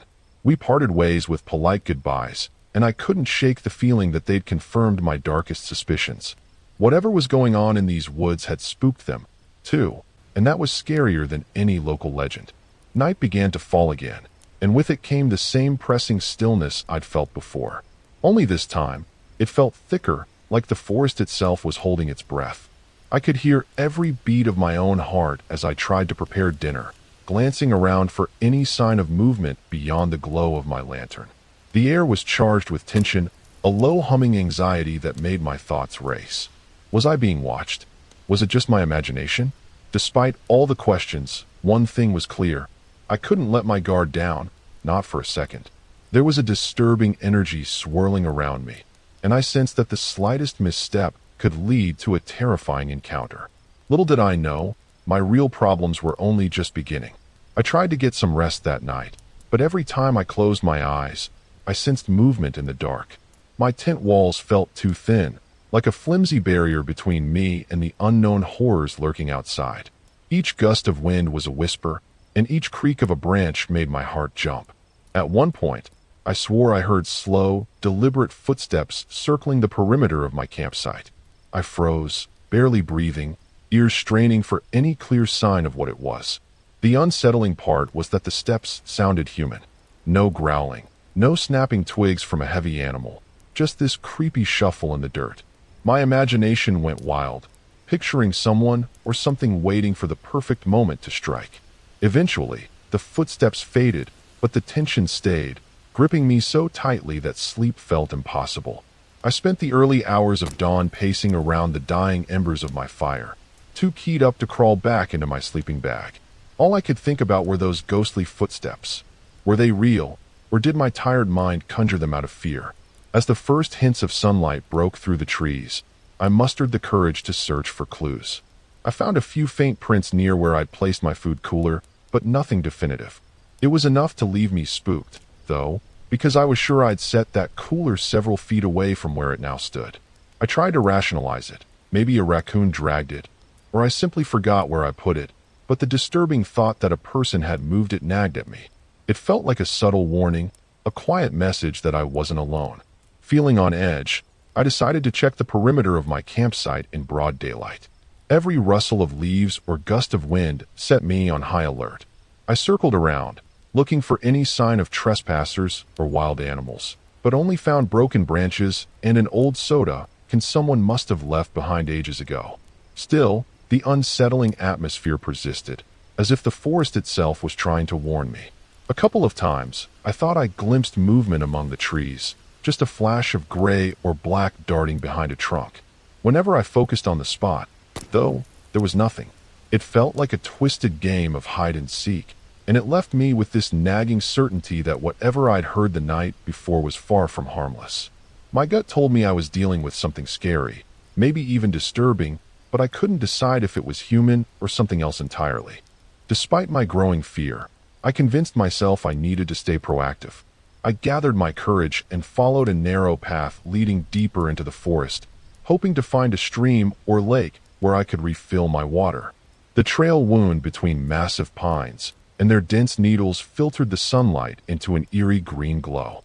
Every few steps, I'd pause and hold my breath, listening for anything unusual. At one point, I heard a soft humming noise that sent chills racing down my spine. It sounded almost like someone quietly chanting, but I couldn't make out words or a direction. My heart hammered as I stood there, scanning the trees, ready to bolt if I saw the slightest movement. When the humming stopped as suddenly as it began, I realized I was shaking like a leaf. This wasn't just paranoia, something was out there, and it felt closer than ever. As I pressed on, I reached a small clearing with a shallow creek trickling through it. Relief washed over me for a moment. At least I'd found water. While I crouched to fill my container, I felt the sensation of being watched intensify. The hairs on the back of my neck stood up, and a wave of dread crashed over me. In that instant, I caught a glimpse of a figure in my peripheral vision, tall and thin, standing just beyond the tree line. My head snapped up, and the figure vanished behind the trunks, too quick for me to identify. Was it a person? A trick of the light? Either way, panic hit me like a jolt of electricity. I was no longer just wandering in some spooky woods. I was being stalked by something, or someone, who clearly didn't want me there. The realization made my stomach churn with fear, and my mind raced with worst-case scenarios. I bolted back toward my campsite with an urgency I'd never felt before, practically tripping over roots and rocks in my haste. My heart thudded so loudly that I worried it might give me away. When I finally reached the familiar clearing, I was out of breath and drenched in sweat. It felt like I'd left my bravery behind in those trees. I scanned the area, half expecting to see that figure emerging from the undergrowth. Nothing moved except for the flicker of my camp lantern, which had been left on from earlier. I tried to calm myself down by busying my hands, tending the fire, reorganizing my gear, but my senses stayed on high alert. Every sound made me jump. Even the distant call of a crow echoed like a warning sign, fueling my suspicion that something scary and disturbingly real was hunting me out there. I couldn't help but feel like I was a mouse caught in a cat's domain, waiting for the next pounce to happen at any second. As evening approached, I decided it was time to make a serious decision. I could try to leave under the cover of daylight, breaking camp and driving off before whatever lurked in the woods got any closer. On the other hand, part of me felt stubborn, refusing to run away without concrete proof of what was going on. Maybe I was desperate to believe this was all just a bad dream, or maybe I was clinging to the idea that my fear was irrational. In the end, I hesitated too long, and darkness crept in again, surrounding my little tent like a curtain falling on an ominous stage. The fire crackled and popped, but its glow seemed feeble against the stretching shadows. Deep down, I knew staying here was dangerous, but I couldn't bring myself to leave just yet. Something told me the real terror had yet to reveal itself, and I was about to face it head-on. My curiosity and dread were locked in a brutal tug-of-war, and every second I stayed felt like a gamble with fate. Night fell harder this time, like a heavy blanket that refused to let any light escape. The wind howled through the treetops, creating an unsettling chorus that put my nerves on edge. I found myself huddled by the fire, gripping a makeshift torch for comfort. All the while, I kept replaying the image of that tall silhouette in my mind, wondering if it was watching me from the darkness. My instincts screamed that something terrifying was about to happen. I could practically taste the tension in the air. Now and then, branches snapped in the distance, making me jump. It felt like the very forest was inching closer, pushing me toward a breaking point. I realized I couldn't hide forever. At some point, I'd have to confront whatever was out there, or else risk being caught off guard in a moment of sheer horror. The night was just getting started, and so was the threat that had me locked in its unsettling grip. I barely slept at all, jolting awake at every snapping twig or gust of wind that brushed against my tent. By dawn, I was practically running on adrenaline fumes, my body exhausted but my mind racing with possibilities of how to make a safe escape. I kept telling myself I'd just load up my gear and drive off, leaving these scary woods behind without a second glance. But something inside me insisted I tread carefully, like every move I made might trigger a disturbing chain reaction. So I started the day by packing my essentials in a hurry, tossing stuff into my backpack with shaky hands. The only thing keeping me somewhat anchored was the faint glow of early morning light. Even though I felt rushed, I tried to stay methodical, checking the edges of the clearing for any sign of movement. Every second felt like it dragged on forever, my heart pounding in my throat as I anticipated that tall silhouette reappearing at any moment. Before I dared to touch my tent, I decided to scout a quick route back to the main trail. My plan was simple: figure out the shortest path to my vehicle, and if anything so much as rustled in the wrong way, I'd bolt. I walked a few hundred yards, carefully avoiding branches that might snap underfoot. The forest had a strange hush to it, like the calm before a storm, and I couldn't shake the idea that I was walking into a trap. As I circled back toward camp, I caught a glimpse of something out of the corner of my eye, a shape darting behind the thick trunks. My stomach twisted into a knot. Was it the same figure from before, or was I losing my mind from lack of sleep? I forced myself to push onward, trying not to make any sudden noises. You ever get that feeling like you're a character in a horror movie, stumbling into all the worst decisions? That's exactly how I felt, yet I had no choice but to keep going. When I returned to my campsite, the morning sun finally broke through the canopy, offering a small sense of relief. I tugged at the stakes of my tent, hoping to pack it quickly, but my hands were shaking so badly it took me twice as long as usual. As I worked, I noticed fresh scuff marks in the dirt, little grooves that weren't there the night before. Panic welled up inside me because these marks seemed intentional, like someone had been pacing around my tent, observing me while I slept. My mind raced. Had I really heard those footsteps in the night? And if so, had they been close enough to brush against my shelter? My pulse thundered, and a cold sweat trickled down my neck. I shoved the last of the tent fabric into a bag, all the while feeling like someone's eyes were burning a hole in the back of my head. I told myself, just keep going, and hauled my gear onto my shoulders, stumbling toward the path I'd scouted. Every instinct screamed at me to watch my back, so I kept darting my gaze in every direction. The forest looked different now, unforgiving and claustrophobic, like it had swallowed the sunlight and replaced it with gloom. I tried to calm my nerves by focusing on each step, but my ears were buzzing, half expecting to hear chanting or the faint sound of creeping footsteps again. A few times I thought I caught a glimpse of that tall figure weaving between the pines, but each time I turned to look, it vanished. Maybe it was playing with me, or maybe I was losing it. Either way, the lines between reality and paranoia were blurring, and that was more disturbing than any ghost story I'd ever heard. At one point, I nearly tripped over a fallen branch and smacked hard against a tree. The sudden impact knocked the wind out of me, and I dropped my backpack. As I scrambled to pick it up, I heard what sounded like distant laughter, soft but unmistakably human, echoing through the trees. My skin prickled like I'd been touched by a live wire. I had no idea if it was a trick of the wind or if there really was someone out there, mocking my clumsy attempt at escape. Everything about this place felt scary, from the eerie stillness to the terrifying notion that I was being toyed with. My panic spiked, but I reminded myself I was so close to getting out of these haunted woods. There was no turning back now. After what felt like an eternity, I reached a narrow dirt road that wound toward where I'd parked. Relief and fear mingled in my chest as I picked up my pace, practically running at this point. My breath came in ragged gasps, and sweat poured down my face, but I forced myself onward, driven by pure survival. The ominous feeling that someone was behind me lingered, like a heavy presence just outside my field of vision. It was the worst game of cat and mouse you could imagine. Each time a branch snapped, I nearly jumped out of my skin. If you've ever felt your gut twisting with dread, you know what I mean. Like 1,000 tiny butterflies made of razor blades fluttering in your stomach. I thought about yelling for help, but who would hear me out here?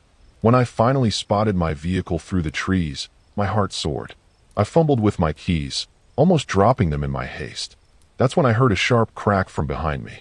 I spun around, adrenaline surging, expecting to come face to face with whatever terror had been stalking me. Yet again, I saw nothing but towering pines and thick underbrush. My nerves felt like they were about to snap. It was as if the forest itself was whispering, "Not so fast." Without another moment's hesitation, I yanked open the door, threw my gear inside, and lunged into the driver's seat. Every hair on my body stood on end, convinced I'd see a hand or face in the window. But there was only emptiness, and that might have been the most disturbing thing of all, knowing something was out there, but never quite seeing it head on. The engine roared to life, and I tore down the dirt road, ignoring every pothole and bump that threatened to swallow my tires. Branches slapped at the side, as though the forest was reaching out, trying to pull me back in. My pulse hammered at my temples, and my knuckles turned white from gripping the wheel. I glanced in the rearview mirror more times than I could count, half expecting that tall, shadowy figure to burst out of the trees and chase me down. But nothing came. Only the haunting echo of my own fear seemed to trail behind. The deeper I drove into the daylight, the clearer it became. I was actually escaping. Whatever lurked in those woods wasn't going to claim me, not today. Still, in the pit of my stomach, I couldn't help but wonder, had I truly escaped, or would this horror follow me wherever I went? The question gnawed at me, refusing to offer any comfort as I pushed onward to whatever awaited me next. The sun was just peeking above the horizon when I finally cleared the dense tree line, but my mind remained stuck in those scary moments of near paralysis. For a few miles, I drove with shaky hands, eyes darting to every shadow along the road, convinced something would leap from the underbrush. My heart refused to settle, pulsing with the leftover adrenaline that begged me not to let my guard down. Eventually, I turned onto a main highway, where the presence of other cars made me feel safer, yet part of me questioned whether I truly escaped the disturbing grip of those woods. The rational side of my brain insisted it was over, but my imagination whispered otherwise. I pulled over at a rundown gas station, stepping out for a moment to catch my breath. I glanced at my reflection in the window and barely recognized the wide-eyed, jumpy person staring back. That's when I noticed the scratches on the side of my door, deep and ragged like something had tried to cling onto it. It was a chilling reminder that the horror I fled was all too real. My plan was to find the nearest motel, grab a shower, and decompress. But as I roamed the small town on the outskirts of Ontario, I realized I wasn't ready to explain what happened to anyone. How could I?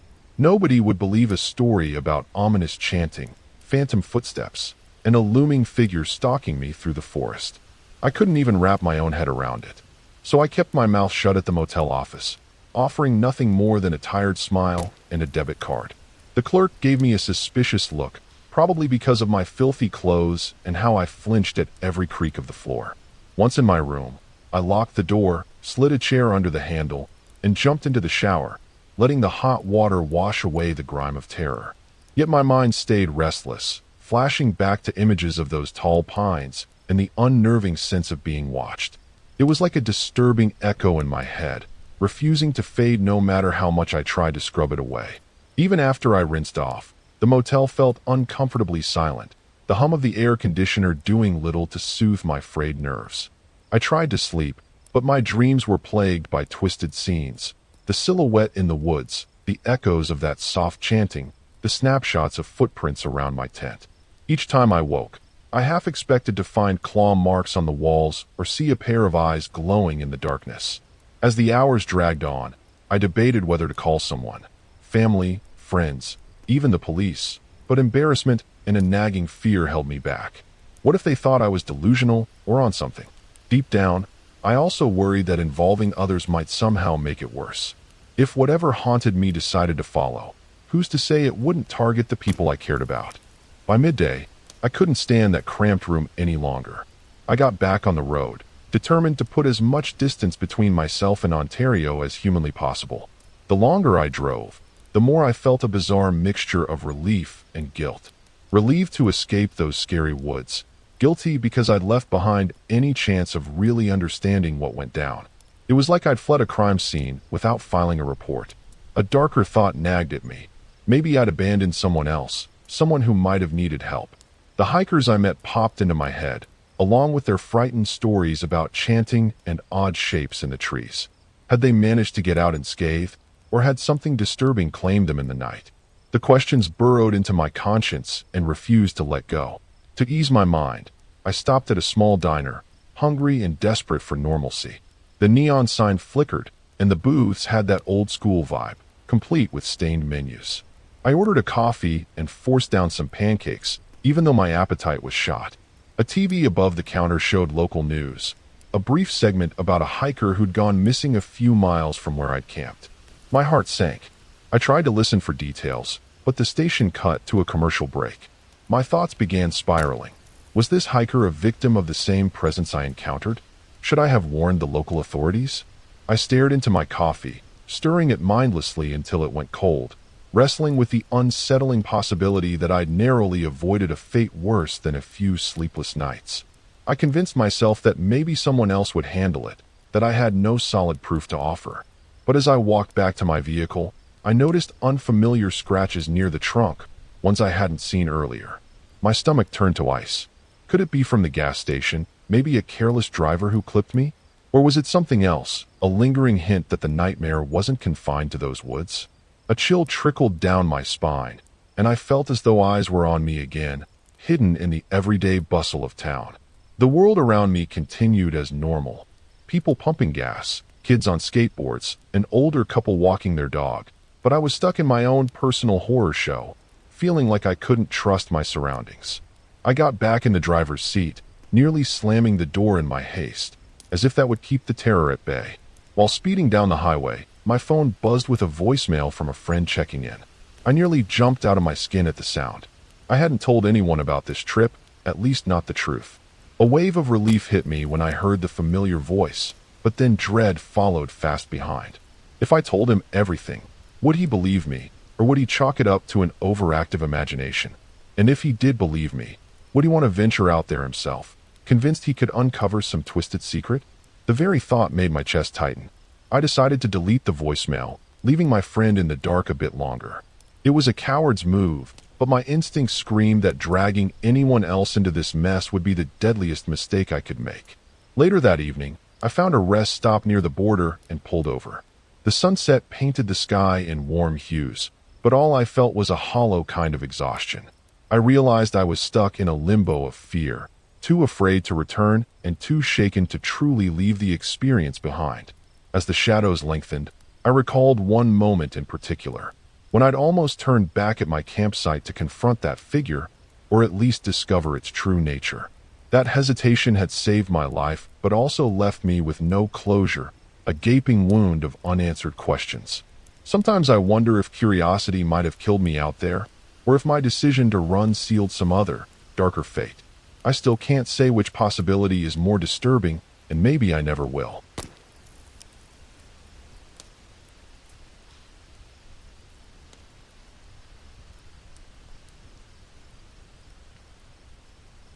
I almost lost my life in Ontario. My name is Mara Eddings, and I'm 31 years old, originally from Bozeman, Montana. Growing up, I always had this longing to see new places, so when a friend mentioned the lush forests and winding lakes near Ontario, I jumped on the chance to explore. I'd already taken a few solo trips across the country in my 2013 Ford F-150, and each adventure had its share of scary moments. But I swear, nothing prepared me for the disturbing events I'd stumble into on this particular journey. I still get goosebumps remembering how everything started off so calm and gradually spiraled into something I never saw coming. On the day I set out, the sky stretched clear and bright, as if encouraging me to travel deeper into the unknown. I blasted some old rock tunes, singing along to distract myself from that tinge of anxiety that always hits when I'm heading into unfamiliar territory. You know how sometimes you can sense the vibe of a place before you even arrive? That's exactly what happened as I crossed into Ontario. It felt like crossing a threshold into another world, one that held a quiet promise of both beauty and hidden horror. A few times, my mind drifted to stories I'd heard about strange disappearances and bizarre sightings, but I told myself it was nothing more than local gossip. Once I reached the outskirts, I stopped at a roadside diner for a quick bite. The waitress was friendly enough, but a hint of curiosity danced in her eyes when I mentioned I was looking to do some camping. She asked where I planned to pitch my tent, and I shrugged, saying something casual about exploring off the grid. I remember her giving me a weird smile, a mix of concern and intrigue. Maybe she'd heard rumors about these areas being disturbing hotspots.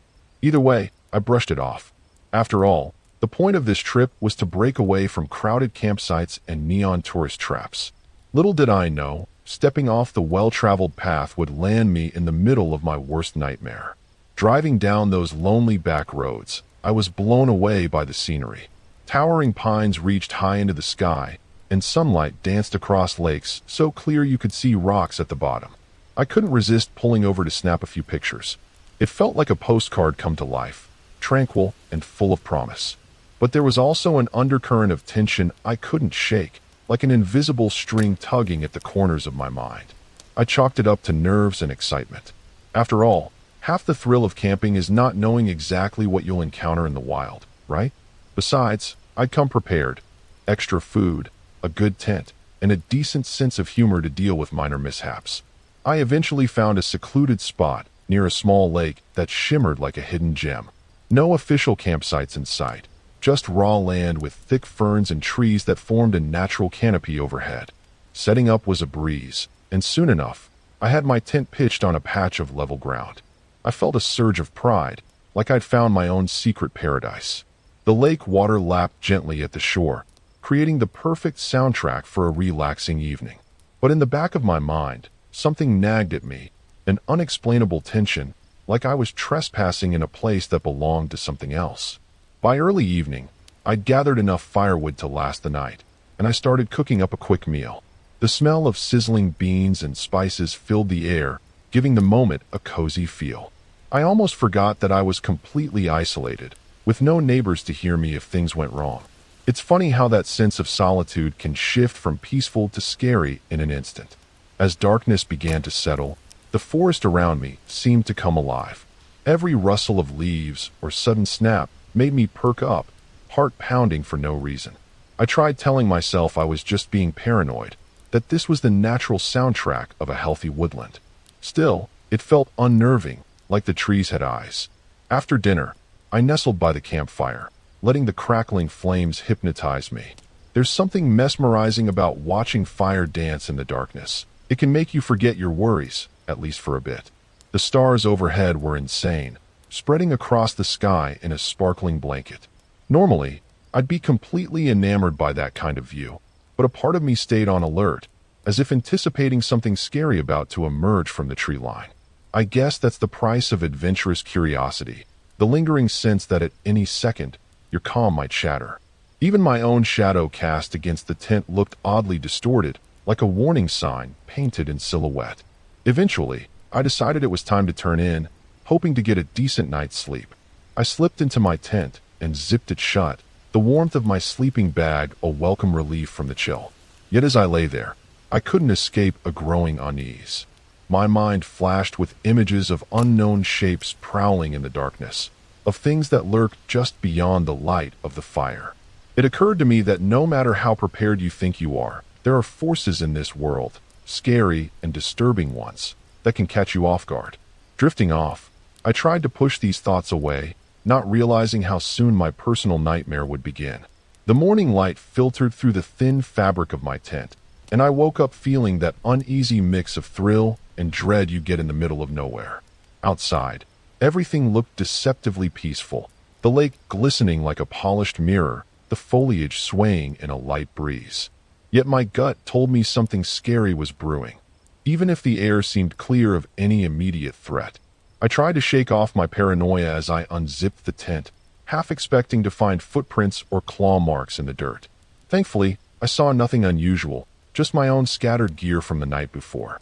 Still, the prickly sensation of being watched clung to me, and I couldn't ignore the disturbing feeling that the real horror was just starting to unfold. I decided to cook a quick breakfast, hoping a hot meal would help me think straight. The sizzle of eggs and the aroma of fresh coffee gave the campsite a tiny dose of normality. But as I sat there, quietly chewing and scanning the tree line, I noticed the forest silence again. No birds sang, no critters scurried around like they usually do at dawn. It was as if everything had taken a collective step back, leaving only the rustle of leaves and the soft lapping of the lake. I kept waiting for something, anything, to break the tension. My mind wandered to rumors I'd heard about these woods. Missing campers, strange lights at night, sightings of mysterious figures. Most folks wrote them off as urban legends, but at that moment, they didn't feel so far-fetched. My plan for the day was to hike a bit, maybe find a stream or hidden waterfall if I was lucky. I packed up some essentials and left my tent standing, trusting that I'd be back before dark. As I headed into the trees, the canopy thickened, swallowing most of the daylight. Each step stirred a damp, earthy scent that reminded me just how far from civilization I really was. After about half an hour, I stumbled upon an old fire ring, half buried in moss. It looked abandoned, but the remains of burnt wood were relatively fresh, which meant someone had been here not too long ago. The realization sent a chill through me. Whoever they were, they'd disappeared without a trace.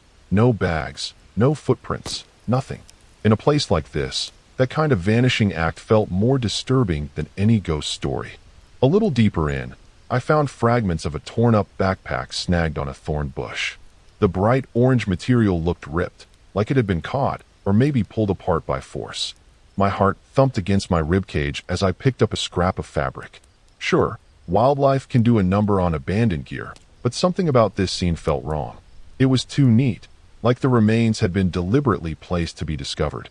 I couldn't tell if I was reading too much into it, but my instincts blared a warning loud and clear. Should I turn back, report this to someone, or keep pushing forward to see if I could find more clues? A rush of conflicted emotions rippled through me. Excitement at a mystery, fear of what might be lurking behind it. I pressed on, curiosity guiding my steps more than caution. Patches of tall grass tugged at my ankles as I maneuvered through a denser part of the woods. Now and then, a branch snapped in the distance, and I'd freeze, heart pounding, trying to pinpoint the sound. Each time, I found nothing but towering trunks and shifting shadows. The hush in the trees gnawed at me, like the forest was holding its breath, waiting for something scary to jump out. My imagination ran wild with what-ifs. Maybe a predator was watching me, or some unhinged person was tracking my every move. Whenever these thoughts took hold, I forced myself to keep going. Yet every step felt like it might be the start of a disturbing chain of events. Eventually, I stumbled onto a narrow dirt path winding through the undergrowth.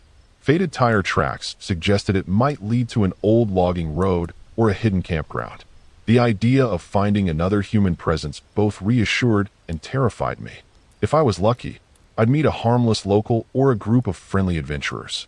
But part of me dreaded the possibility that I'd come face to face with whoever, or whatever, had left that torn backpack. Each crunch of gravel under my boots set my nerves on edge, and 1,000 questions buzzed in my mind. Should I shout for help, or stay quiet and inconspicuous? I couldn't decide which was safer. All I knew was that I couldn't turn around yet. Some magnetic pull pushed me forward, no matter how crazy it felt. Time seemed to slow as I followed the path, losing track of how far I'd gone or how long I'd been walking.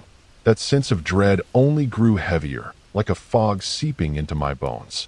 Then, just when I started contemplating whether to head back, I spotted a small wooden sign, half rotted away. It might have once advertised a campsite or hiking trail, but now it was broken, splintered at the edges. Carved into it were faint letters that I couldn't fully decipher. Something about caution and do not enter. My throat went dry. Was this a warning left by park officials? Or a grim message someone else had scratched in a hurry before vanishing? I leaned closer, heart racing, trying to make sense of the words. The wind rustled the leaves overhead, almost like it was telling me, "You're not supposed to be here." My gut screamed for me to return to my own camp and rethink my plans. I could practically feel eyes on me, although I saw no movement beyond the swaying branches. The logical side of me said to go back, pack up, and leave Ontario before I got tangled in something beyond my control. But as my mind wrestled with indecision, a branch snapped loudly somewhere behind me. I spun around, adrenaline spiking, but found nothing there. No animal darting away, no person hiding in the brush, just the lingering echo of a footstep where none should have been. My stomach twisted in knots. This was exactly the kind of situation I'd hoped to avoid, yet somehow I'd walked straight into it. Little did I know, these first signs were only the tip of an ever-growing iceberg, and I was standing right on the edge. I wandered back to my own makeshift camp just as the sun began its slow descent, painting the sky with streaks of orange and purple. My mind felt like a tangled mess of fear and curiosity, the memory of that broken sign and torn backpack replaying in my head. Every step seemed heavier than the last, my boots scraping over roots and rocks that seemed determined to trip me up. The forest felt different now, darker, even though there was still light in the sky. An unsettling hush clung to the branches overhead, and I could swear the wind carried whispers I couldn't quite make out. By the time I spotted my tent peeking through the trees, my pulse was hammering, and that uneasy feeling I'd shrugged off earlier had grown into a dull roar in the back of my mind. I spotted something odd the moment I crossed into my campsite. My fire pit had been tampered with. The stones I'd carefully arranged were scattered like they'd been kicked or thrown, and the ashes had been flung around in a haphazard pattern. It didn't look like the work of an animal scrounging for food. It felt almost deliberate, like someone wanted me to know they'd been there. A chill ran through me as I dropped my gear and circled the area, heart thumping so hard I could feel it behind my eyes. My tent, at least, appeared untouched, but the disturbance around the fire pit was enough to send my mind racing. Had whoever, or whatever, left that torn backpack found my camp? Or worse, had they been watching me since I left? I froze at a sound I couldn't quite identify, a low, rhythmic thud coming from somewhere in the distance. It was too steady to be a random branch falling and too hollow to be an animal. Each soft thump seemed to reverberate through the trees, like a drumbeat warning me to keep my distance. I strained my ears, trying to lock onto the direction, but the forest played tricks with the echo, bouncing it around until I couldn't pin it down. My chest tightened, and I had a flash of that warning sign, the one telling visitors to stay away. Now that I was hearing this strange noise, I was almost convinced that sign hadn't just been a relic of forgotten rules. It felt like a dire prophecy. Determined not to let terror paralyze me, I started gathering rocks to rebuild my fire pit, my hands shaking as I tried to focus on something tangible. The repetitive task provided a brief distraction, though my mind refused to let go of the weird vibe seeping into every corner of this place. As I worked, I thought about the eerie silence from earlier and the scattered gear I'd found in the woods. It all seemed to point to a pattern, something scary lurking just out of sight. My brain told me I should pack up and leave as soon as possible, but my stubborn streak argued I hadn't collected enough proof to justify running off in a panic. Besides, if I rushed off now, I'd be navigating unfamiliar back roads in the dark. Night arrived faster than I would have liked, swallowing the last traces of daylight behind thick clouds. I managed to coax a small fire to life, its weak flames dancing in a swirling breeze. The air felt heavier, charged with a disturbing energy that made the hairs on my arms stand up. Sometimes, I caught myself glancing over my shoulder at the slightest noise, half expecting to see someone standing there. It was nerve-wracking enough to be alone in the woods, but the sensation of being watched took it to another level. Before long, I caught a glimpse of faint movement between the trees, just a shifting of shadows, or so I tried to convince myself. Yet deep down, I sensed it was more than just my imagination conjuring bogeymen. I remember clenching my flashlight in one hand, my breath catching in my throat as I contemplated walking into the dark to investigate. The flashlight beam wavered along the tree line, illuminating patches of ferns and the rough bark of towering pines. Nothing jumped out. No eyes glowed menacingly, but the weight of that unseen presence pressed on my chest like a heavy stone. It was the kind of moment where you realize the horrifying truth. You might be dealing with a threat that's neither animal nor fully human, something that understands fear and knows exactly how to exploit it. The crackle of my fire did little to comfort me, its glow pitiful against the vast darkness encircling my campsite.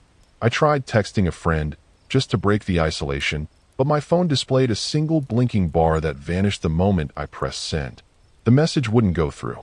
My heart sank as I realized I had no safety net, no quick lifeline to the rest of the world. The forest seemed to mock my attempts at communication, cloaking itself in deeper shadows that felt almost alive. Normally, I find nature's night sounds, crickets, owls, rustling leaves, soothing, but here it was all wrong. The stillness was suffocating, broken only by the occasional snap of a twig that set my nerves on edge. It reminded me of those horror tales where the environment turns on you, and you become prey in a place that's suddenly hostile. At one point, the wind died down completely, and in that eerie hush, I heard faint footsteps crunching over dead leaves. They were slow, methodical, not like an animal darting around. My whole body went rigid, panic exploding like fireworks in my veins. Flashlight in hand, I rose from my makeshift seat, scanning the darkness with shaky resolve. My mind shouted for me to call out, confront whoever was there, but another part screamed that it might be safer to pretend I hadn't heard a thing. The footfalls stopped as soon as I moved, leaving me in agonizing suspense. It felt like a twisted game of cat and mouse, only I had no clue what kind of cat I was dealing with, or if I'd be strong enough to fend it off. Time stretched into a tormenting loop of paranoia, each moment heavy with the possibility of a sudden attack. I couldn't eat, couldn't relax, and every muscle in my body ached from being constantly tensed. My thoughts teetered between fleeing right then and there or waiting for first light to make my move. Was it safer to risk the darkness, or should I endure a sleepless night under this unrelenting pressure? Neither option felt remotely comforting. Deep down, though, I knew I was already past the point of no return. Whatever lurked in these woods had turned its attention on me, and running blindly might only fan its interest. I had the grim sense that the worst was yet to come, and somehow I'd have to face it before dawn broke over the twisted silhouettes of the trees. I spent the entire night in a half-awake daze, jumping at every shift in the darkness. The fire had dwindled to a few glowing embers, and I was too unnerved to venture out for more wood. Instead, I just huddled there, clutching my flashlight and trying to gather the nerve to make my move at first light.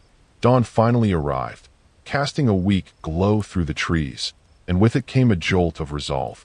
I knew staying put was no longer an option. Something scary and disturbingly real had set its sights on me, and my best hope was to pack up and disappear before it decided to show itself. My hands shook as I folded my tent and stuffed my gear into my pack, but I forced myself to keep going, telling myself I still had a chance if I kept my head together. Before leaving, I checked around the campsite one last time. My fire pit had been scattered again, fresh tracks in the ash that weren't mine.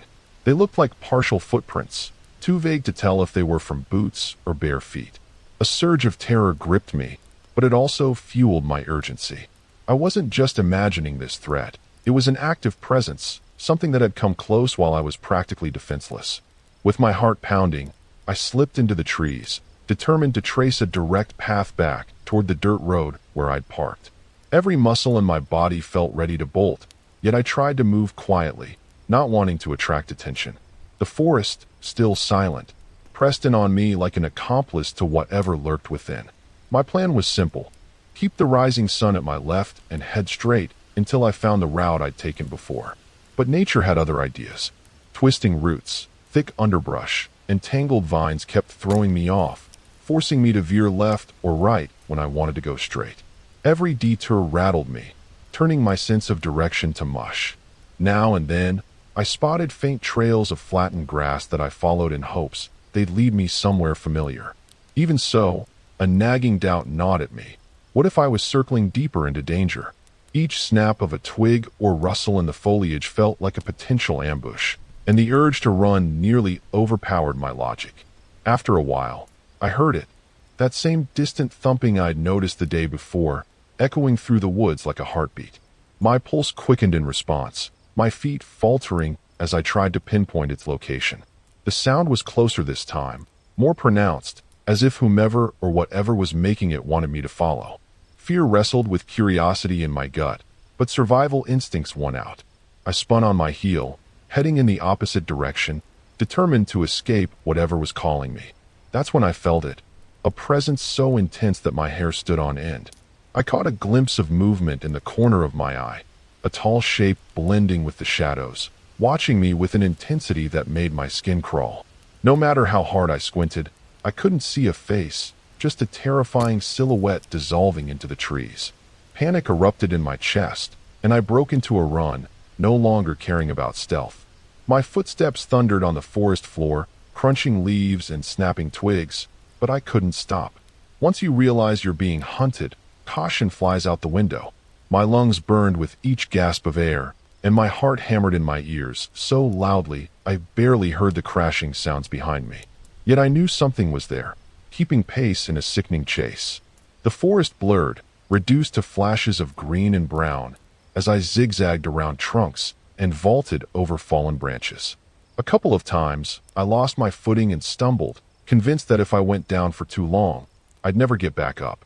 After what felt like an eternity, I burst out of the thick undergrowth onto a rough dirt path. Relief flooded me at the sight of tire tracks. The road to salvation was close. Spinning around, I half expected to see that lurking shape right at my heels, but the forest behind me seemed still. My hands trembled as I struggled to catch my breath, scanning for any sign of movement. Nothing. The silence was eerie and unbroken, leaving me uncertain whether I'd really outrun whatever had been pursuing me, or if it was just biding its time. Gasping, I forced myself forward along the path, knees wobbling from the adrenaline surge. To my immense relief, I recognized a small landmark, a lopsided wooden marker I'd passed on my arrival. That meant my vehicle was only about a mile away. Renewed hope fueled my legs as I pushed onward, still glancing over my shoulder now and then. If you've ever felt the primal terror of being prey, you'll know exactly how I felt in that moment. Like any second, a hand might clamp over my shoulder or a figure might emerge from the brush.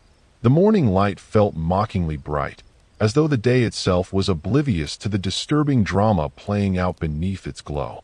I promised myself I'd never set foot in these woods again. Finally, I saw my truck in the distance, half hidden by encroaching foliage.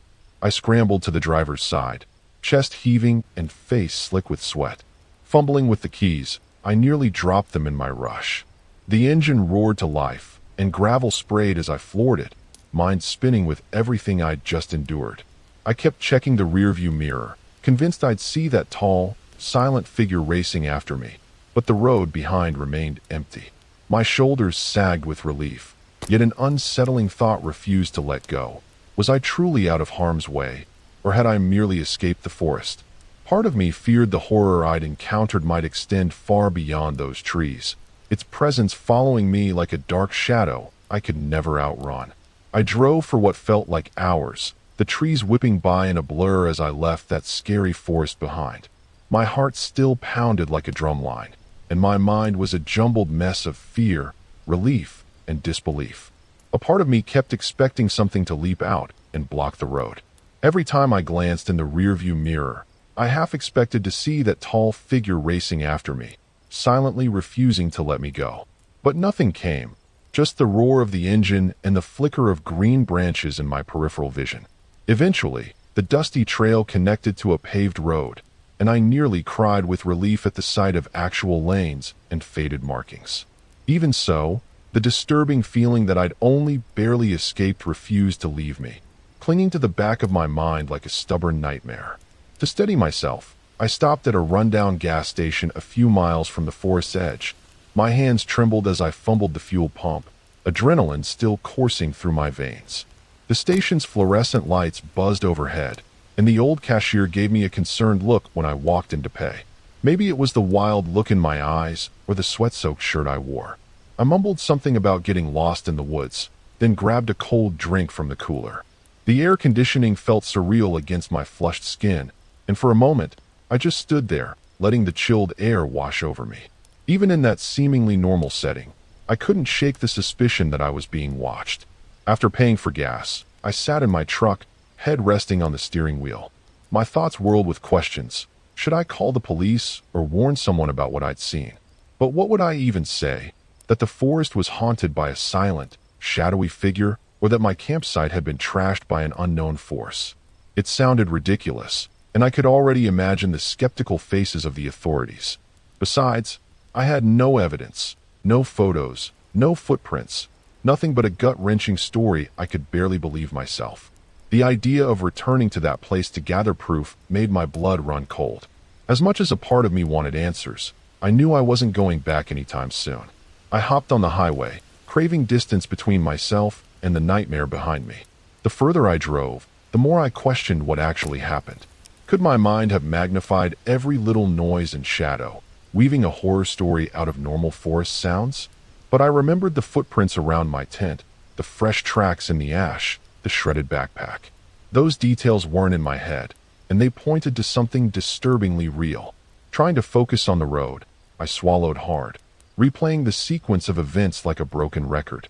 My body ached from the night of tension, and exhaustion weighed on my eyelids. I kept the windows down, letting the rush of wind jolt me awake whenever I drifted into those memories. Somewhere along the route, I spotted a small diner and decided to pull over for a quick meal. Inside, the scent of fried food and cheap coffee filled the air, and tired truckers hunched over plates of eggs and bacon. Settling into a booth, I tried to blend in, wiping sweat from my brow. When the waitress came by with a friendly "What'll it be, hon?" I almost lost it right there, the ordinary warmth of her greeting stark against the disturbing fear still pulsing in my veins. I ordered coffee and toast, forcing myself to eat, even though my stomach churned with leftover dread. Nearby, a news channel played on a tiny TV, muttering something about a missing person near Ontario. I froze, my appetite gone in an instant. Curiosity got the best of me, and I strained to hear the details. The report was vague, just a mention of a camper who'd failed to return home and a search party that turned up empty-handed. My pulse thudded in my ears as I thought about that old fire ring I'd found, the ripped backpack, and the threatening presence that had chased me. It was entirely possible they were connected, and that realization made me feel both guilty and relieved. Guilty because I'd escaped while someone else might be in grave danger, and relieved because it wasn't me on that broadcast, another name on a missing persons list. I left a few bills on the table, my hands shaking so badly I almost dropped them, then slipped back into the driver's seat, thoughts swirling with the worst-case scenarios. Despite my nerves, I managed to get back on the highway, each mile marker pulling me farther from Ontario. The rational part of me insisted I should call someone. Park rangers, the local sheriff, anyone who might investigate.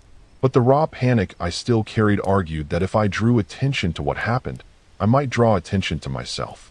Maybe that faceless threat or whoever was behind it would come looking for me, determined to keep their secret hidden. The idea clung to my brain like a leech, making me flinch at every passing car. My foot pressed harder on the gas, as though outrunning the memory was the only solution. By nightfall, I crossed into a more populated area with streetlights and houses, a sight I never knew I could appreciate so much. Yet my relief was short-lived. The events of the previous night felt too vivid to dismiss, and I was haunted by the thought that whatever terror thrived in those woods might not stay there. People vanish all the time in isolated places, their stories lost to rumor and speculation.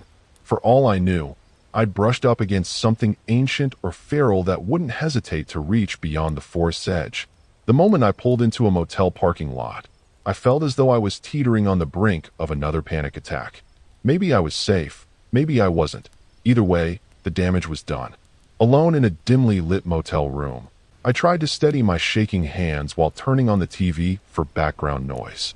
My eyes burned from lack of sleep, and every muscle in my body ached with tension.